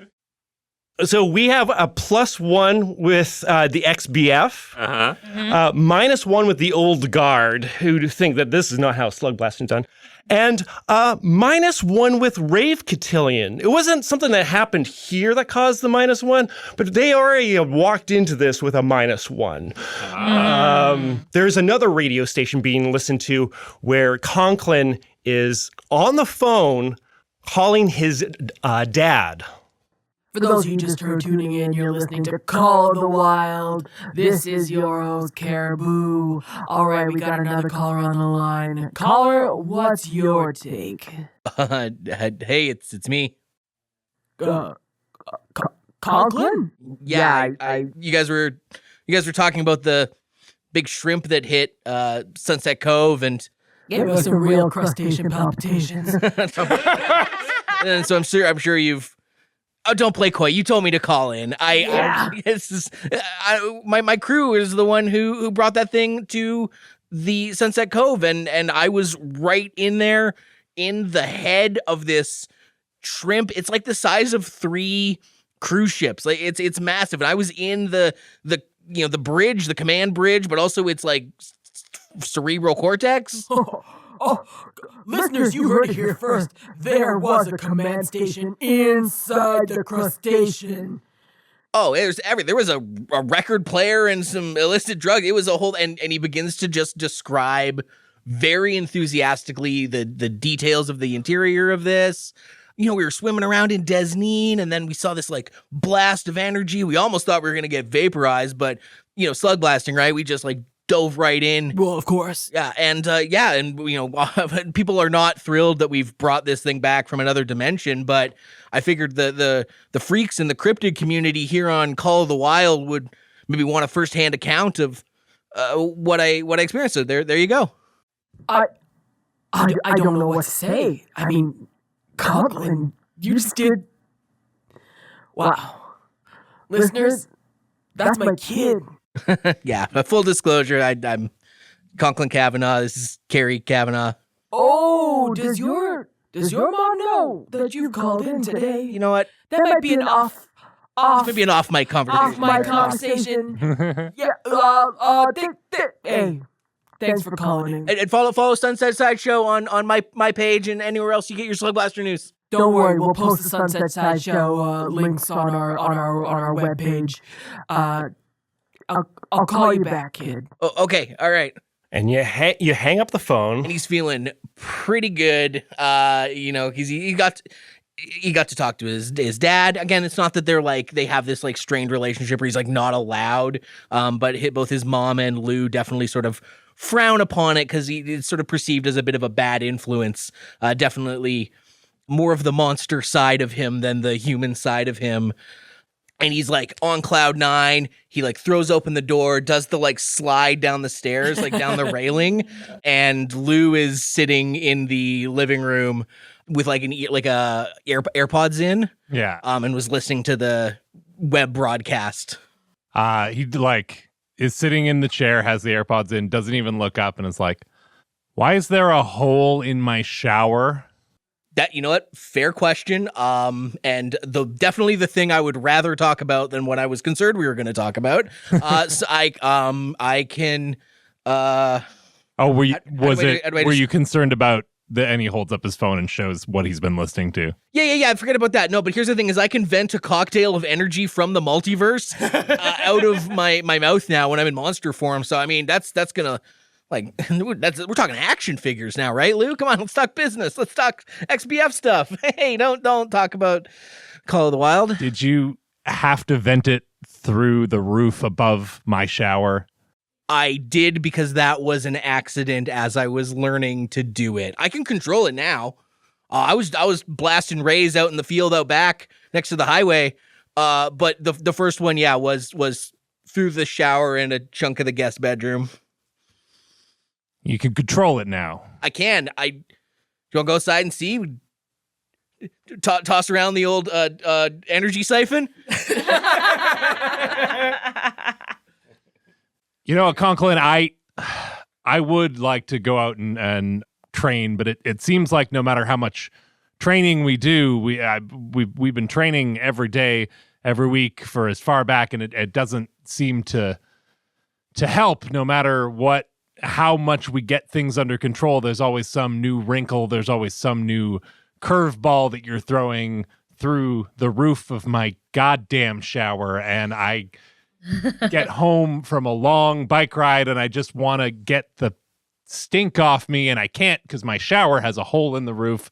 And so I go down here and I turn on the stream, and what do I hear but my stepson doing explicitly what I told him not to do and calling into that program. Look, Lou, if you're mad about the shower thing, valid and understandable. I will pay to have it fixed. I was having a monster freak out in the shower. Totally understandable. But you're not my dad. So it's your house, and if I wreck your house, understandable. But I'm going to talk to my dad, and I'm definitely going to talk to my dad about monster stuff because I'm part monster. He's mostly monster at this point. And I just spent a good weekend or a whole day hanging out inside the head of a giant shrimp. So I'm sorry that maybe you're feeling some distance between us because you don't know what it's like to have shrimp for brains, but I do. And so does my dad. Oh, that's very clear to me that you know what it's like to have shrimp for brains. Listen, either hand me some spackle or get off my case. I am trying to help you turn this unfortunate circumstance that has happened to you into an advantage that you can use to dominate in your field. But I can't keep up if every time we get a rein on it, you just keep pushing it further. This monster thing is something we're dealing with, not something we're excited about, right? Oh.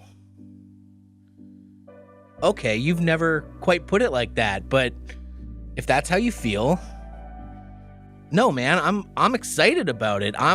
This is like a part of me, and this is like I don't want to sound like a cliche, but I'm a teenage boy and my body is changing in new and exciting ways. Either help me reckon with pubes or get out of my way. I'm sorry, I make jokes when I'm anxious. I'm actually quite annoyed. I didn't realize this was some kind of problem. You sound like Sheesa's dad. I'm just saying we need to have a strategy and we need to be able to plan for things, and this whole side of you is unpredictable. It's chaotic, and if you want to be the best you can, you need to know your limits and not steer into them. Conklin's kind of stunned. It's never been sort of said so clearly, and I think between the conversation he just had with his biological dad, excited about monster stuff, excited about these new developments, and now there's his stepdad, who he thought they were on the same kind of page. You want me to be a good Slugblaster and a good athlete and a good, productive member of society. But this is the first time he's sort of realized that Lou sees the monster thing as a problem, not an opportunity. Yeah. And he just kind of throws his hand up and is like, well, what are you going to do about it? Because this is me and I don't know what's going on. I can shoot lightning out of my mouth right now, and I do want to use that as an advantage. I do want to make that work for me, but I'm going to take them as they come. If I got wings next week, am I, out on my ass? It's not...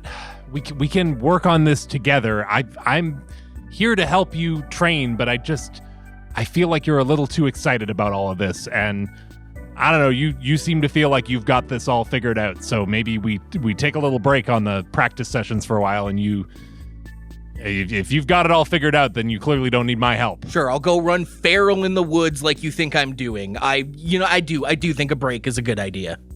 I think at this moment, Caribou sends a text to Conklin just to say, hey, kid, I'm off the air in 20 minutes. I'll give you a call then. Lou, if you'll excuse me, I've got Slugblaster monster business to attend to. And Lou puts the AirPods back in and kind of waves you off. What was that, Liam? That was final warning, an argument, punishment, or ultimatum. What do they want? What do you want? What don't they understand? What don't you? I think I definitely understand now that Lou thinks the monster form is a problem, not a solution. What wonderful offer, Robyn. Thank you. And yeah, so final warning, -3 trouble. I also take a doom, and I think the doom is going to be hole in the shower.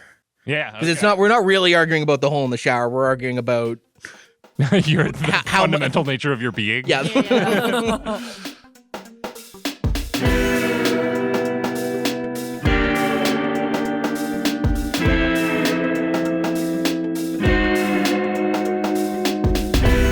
Now, the team has had a lot of emotional stuff, a lot of big things happening across town, and you guys have a competition less than a week away. It's a few days away, and it's your practice, your kind of like last practice before your confrontation with the Shine Sparkles on the Doom Slalom there in the Waking Pits.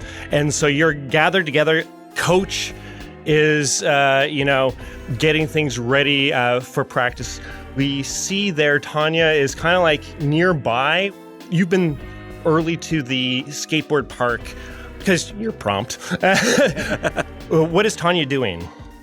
I think Tanya's just sort of like absentmindedly just kind of killing time, maybe making some adjustments to the ring skates sort of thing. I think in the days since returning with Marion, Tanya had sent a message to her former teammate, Andy. Hey, things are kind of rough out here. Just has me thinking about the old days. And I don't think Andy had responded in that time. But suddenly, while sitting here working on the skates, Tanya's phone buzzes, and it's Andy calling. Oh, hey, I didn't think you'd call. Yeah, I thought it would be kind of nice to hear your voice, to be honest. It's nice to hear yours. Yeah. I don't know. We might be getting kicked out of the division. We're not doing great. Yeah, well, we'll be lucky if we're not kicked out of the whole federation at this rate. Are you kidding? I've heard some really awesome stuff about what Sunset Sideshow's doing. The whole thing in the Golden Jungle, the whole thing in Baru Vitae, the freaking shrimp thing. That's so cool. Well, yeah, everybody's got the skills, but I don't know. This feels cliche, but it's a freaking circus, man. Like, I don't know how to keep these people controlled or even just directed. I just miss the Vorgel days. Like, it didn't feel like there was a strain to get on the same page, you know? We just slugblasted, and it worked. Yeah, I'm kind of feeling that too. I mean, the crews, they're okay, but it's not us, you know? Yeah. I miss ya. I miss you too. I feel bad. I should have said something earlier about getting the offer or something. If I could have made a case, you know, if we could have gone together. No, they never would have taken me. There's a reason that everyone else got snatched up. Don't feel bad about that, though. You're doing great, and I'm sure you guys are gonna pull through, and somehow I'll figure out a way to get this crew somewhere. I don't know. Hey, you can do it. Gonna have to. Yeah, no, you got this. I think. And we got this, and we'll figure it out, because we always figured it out, right? I mean, we always figured it out together, but we can figure it out not together, right? Yeah. We're gonna have to. Anyway, other people should be showing up soon. Fashionably late as they are. I'll talk to you soon, though. Yeah, let's talk again soon. Definitely. Bye, Andy. Bye, Ton. Michael, what was that for you? Yeah, I think the chat ahead of the practice there, it was an angst beat. You've got issues. Do we know why? How do they show? +1 slam. I think I'm just going to take the slam. They're like emotional suggested. I think I'm just going to take frustrated. I think it's as sort of simple as that. But there's also an addition to this of pick a teammate who notices. And I didn't have anyone particular in mind, but I'm curious who might have shown up early to the practice and like overheard, but like stayed in the shadows to not show that they overheard one side of this phone conversation. I think it might be Iggy. Normally showing up early. I was gonna say normally chronically late, but this time in particular, maybe he had an encounter where, the captain he's been given a hard time did something incredibly selfless for the team and sort of proved her devotion. And whether he would consciously admit it or not, he wanted to do the thing that he knows his captain would want and show up on time for once.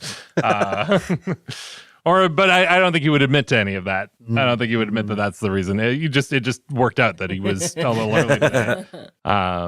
Nothing good on YouTube, so he showed up early. I guess how does it land for Iggy having heard snippets of that? I think we'll maybe find out in a subsequent scene how that has hit him. Yeah. And you feel a little. You probably take that breath in. It makes you feel a little bit better.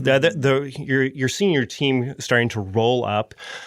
Coach gathers you together. It's your standard kind of practice. The coach has been kind of like gave you a little bit of a scolding of like, you guys did something reckless, but we're going to carry on. I'm thankful that you guys are safe, and we're going to keep focused here. And just because that you guys are ahead in the tournament, it's yours to lose at this point. Probably also already knows we've gotten shit from Drow, the mayor, that's our right. parents. Yeah, he doesn't dwell on it, right? Like he doesn't need to. He's seen it, and so it's weirdly he's nicer in this one. And the big thing is you don't want to get hurt in this next thing. That's really what could hurt you. Is not you could lose the next one and you'd still be fine. Just don't hurt yourself. And as you are going through the practice, does anybody have any in the labs or any of that kind of stuff that they want to do? This? Yes, yeah. I'm going to spend 3 style on some in the labs. If I can borrow a crew style, or if I can take a crew style, I'd love to do it in the lab. Do it. Go for it. Yeah, so I ended up with a gem and 2 choices. So that, along with the coil I already have, I have 2 coils and 2 gems, which will allow me to buy 2 different mods. On the kinetic deck, I'm getting Stasis Anchor, make your deck completely immovable, floating frozen in space until you deactivate it. And then I'm also using the 1 Kit Bash slot on the kinetic deck to get another of the Hard Light Board's abilities, just sort of like pulling a bit more of that from the power user side of things. And the one that I wanted to get was Photon Vent. Roll to create trails of semi-permanent, slightly brittle hard light behind you, which float in space until they fade. So I've had a few components kind of squirreled away since the last run. I did roll. I got a choose and roll again. Through that, I have gotten a gem and a coil. And so I think I'm going to unlock a few mods on my Nega Friction Sword. I am going to unlock Nega Friction Wake. Roll to boost your speed as your sword accelerates through matter, even air, and pulls you along. I think that's going to be really helpful. I am also kit bashing. From the reality cannon, I am going to take Subjectivity Diode. Create a temporary illusionary reality for a specific target. The effect happens within their senses. That's so good for the magician side of things. Yeah.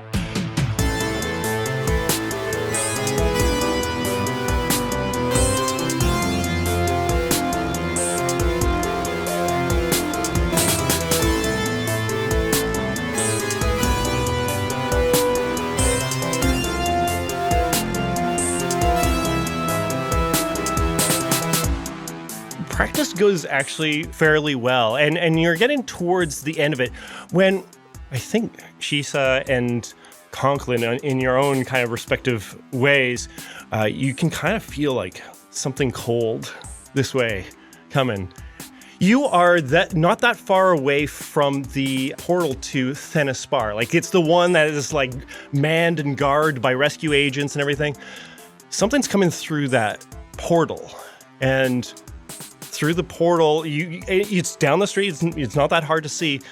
Just in time to see this man on a horseback coming through. A black horse, and this guy in a tri-corner hat, this long jacket, like as if he can traverse storms if he wanted to. And he's walking this way. The horse, as it's getting closer, you can see it has red dots in the middle of its eyes.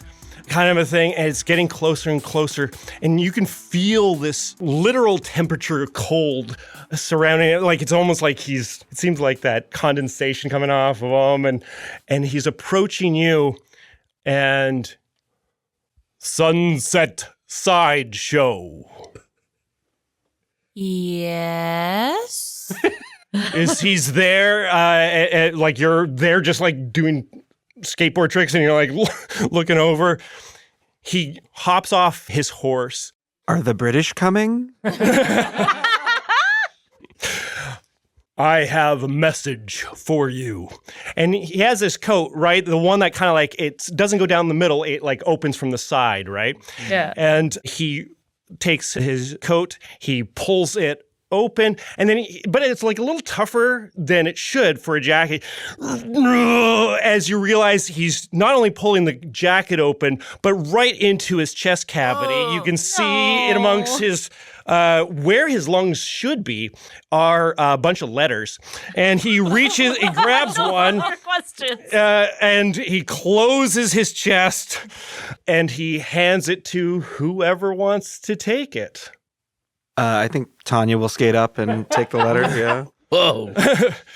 He turns. I have to sign for this, too. So unimpressed. Just give me a good review on post life delivery. Thank you. And he gets back onto his horse, and you realize the horse is kind of like not fully touching the ground, you realize, and he heads back towards the dimensional portal. You open it up, and it says, you can kind of almost hear it in the voice, this letter with fine calligraphy. Dearest Sunset Sideshow, smiles and happiest of greetings. I am excited to face your crew on the Doom Slalom. Oh, sorry. I messed up the writing there. On the Doom Slalom in the Waking Pits. However, you should know that those who oppose Super Satan should be careful before coming here to the Waking Pits. Consider this a friendly warning. Live, laugh, love. Sunny Summers, a.k.a. Schwendelin Morbidstein. I thought it was Morbidstein. Okay. And yeah, it's you're the captain of the Shine Sparkles warning you ahead of their match.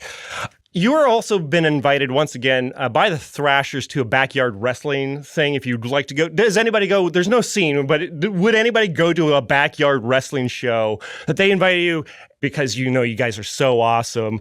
I think Iggy would go to that. Yeah. That sounds like something we do. Absolutely. Partway through the show, they even point you out. Oh, look who we have here, and everybody's going wild.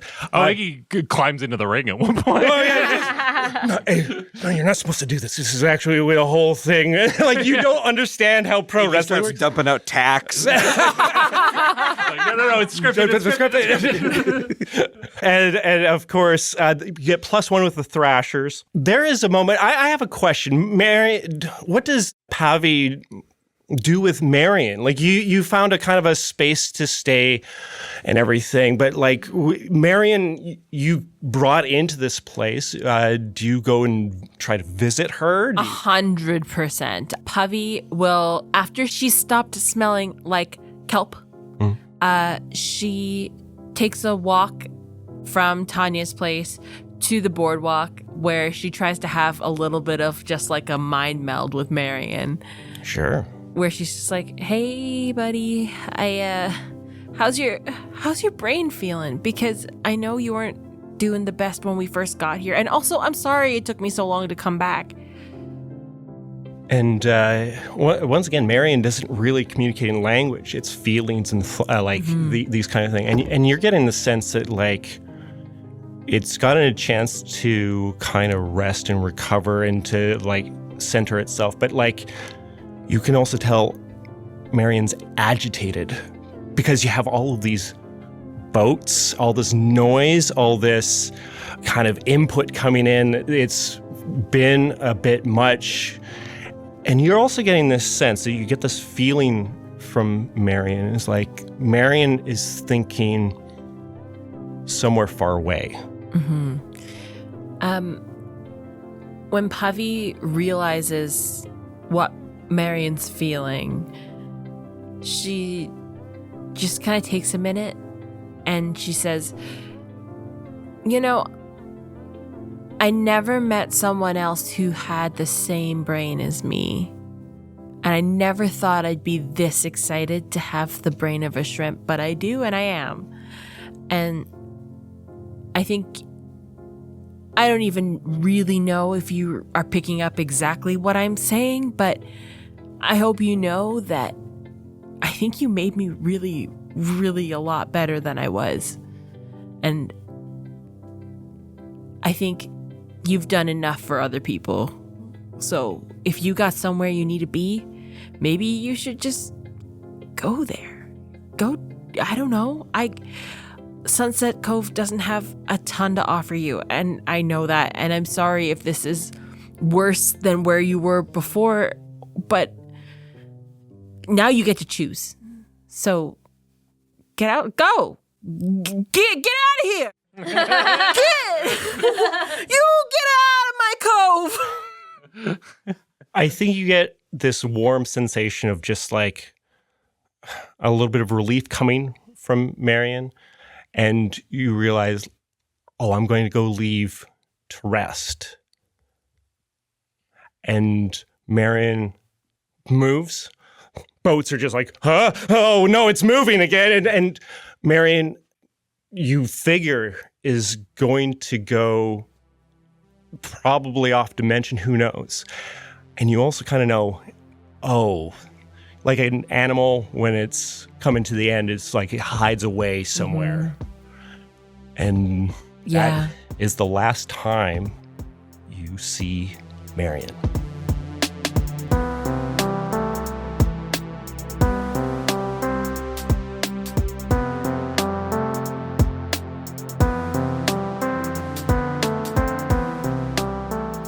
I think we catch up with Iggy. This is maybe later in the day, and we've all gone our separate ways after practice. He pops into the local Sunset Cove. I don't think has an infinite pizza, but infinite pizza has become so ubiquitous in the Slugblaster community that there are a lot of people trying to ride the success of that. So we don't have an infinite pizza, but we do have an innumerable deep dish. Innumerable deep dish. God damn. He goes into order, and it's one of those places where like you walk up to the counter and order, and then you got to kind of like stand off to the side, and there's a couple of seats, but there's not really room to dine in. It's a grab and go place, so you're just standing there awkwardly. The menu says Chicago style, but the Chicago is in quotation marks. Yes. Yeah. The style was not enough. And yeah, he goes up and makes his order at the counter, and then sidles off to the side to wait. And it's not until after he's already committed and placed this order that he realizes the one other person waiting in the shop is Tanya Lee. So, pizza, huh? Oh, yeah, it's best in town. Yeah. Surprised you asked for extra cheese. I mean, yeah, they always skimp if you don't tell them to put extra. You kind of got to know how to order here. Yeah, menu hacks. Yeah. Good work at practice today. Thanks. Yeah, no, I was trying some new stuff with feel like if I can get a higher arc with the hammer, then you were like launch myself. Choking up on the grip a little more, and you had a little more control.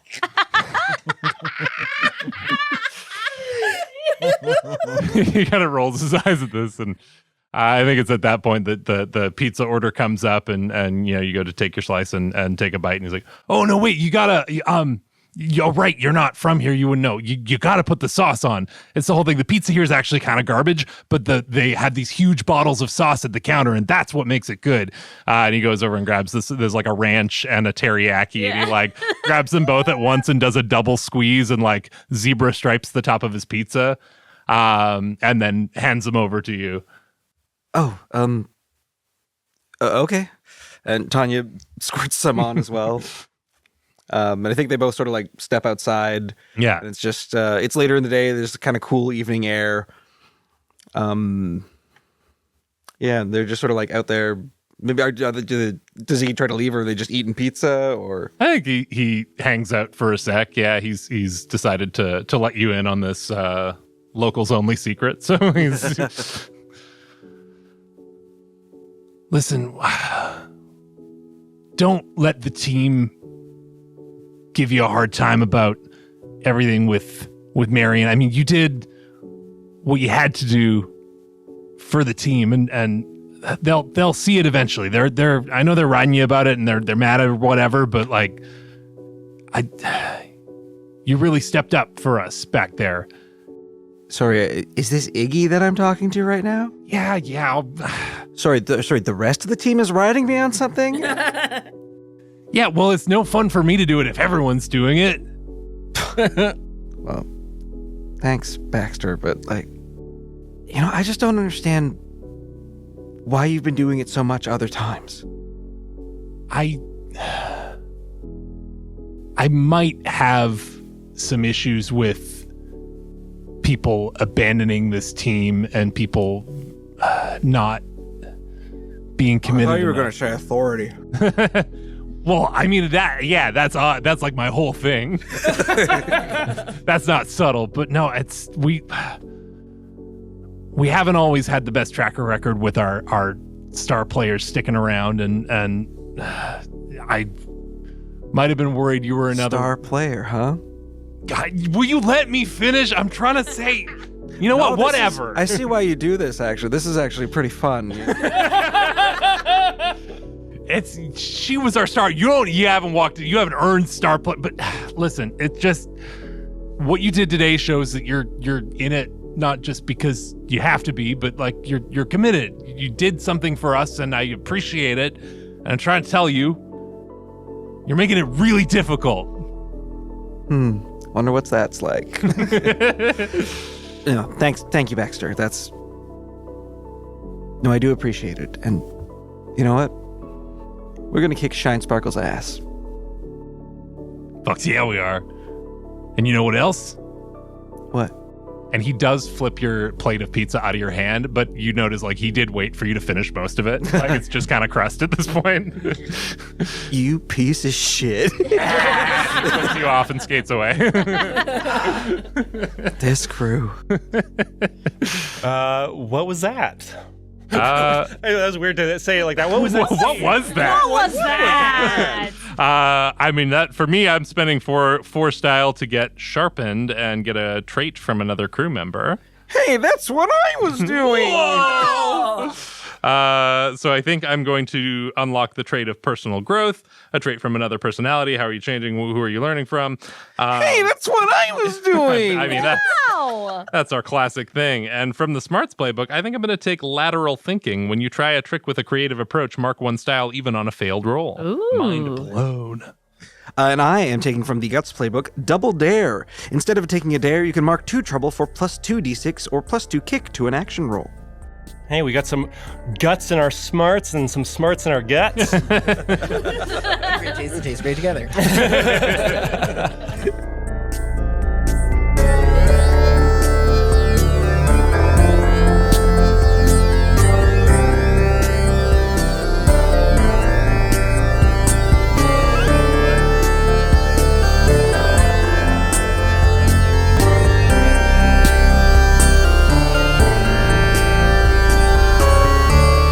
For our final scene. Ahead of it, I'm just going to tell you right now, you get -1 from Shimmer. Again? Yeah. We see the vaulted ceilings of a Gothic cathedral that has spray-painted curse words and cursed words splattered across it. The walls have dartboards, posters of scantily clad people of all genders, and several TVs turned to every sports channel from across the multiverse. The pews are long gone and replaced by sofas, skee-ball machines, and a Dance Dance capitulation arcade machine. It's dance capitulation. Very good. Cultists in black robes with the sleeves ripped off are drinking, doing wrestling moves on each other, or heavily making out, or doing pro wrestling moves while they make out. Bursting through the big double doors stands a four-legged, hoofed creature that stands 15 feet tall. 4 arms, Goro style. A big reddish chest and face, 6 horns coming out of it. Super Satan takes off his baseball cap, throws it on the ground, and starts stomping on it. I can't believe that I bet so much and I lost to those sunset sideshows, and now everybody's betting on them. Well, if they're favored to win, but they cost me. So I'm going to cost them. And we'll see that next time on Quantum Kickflip. Super Satan's just a guy? Yeah!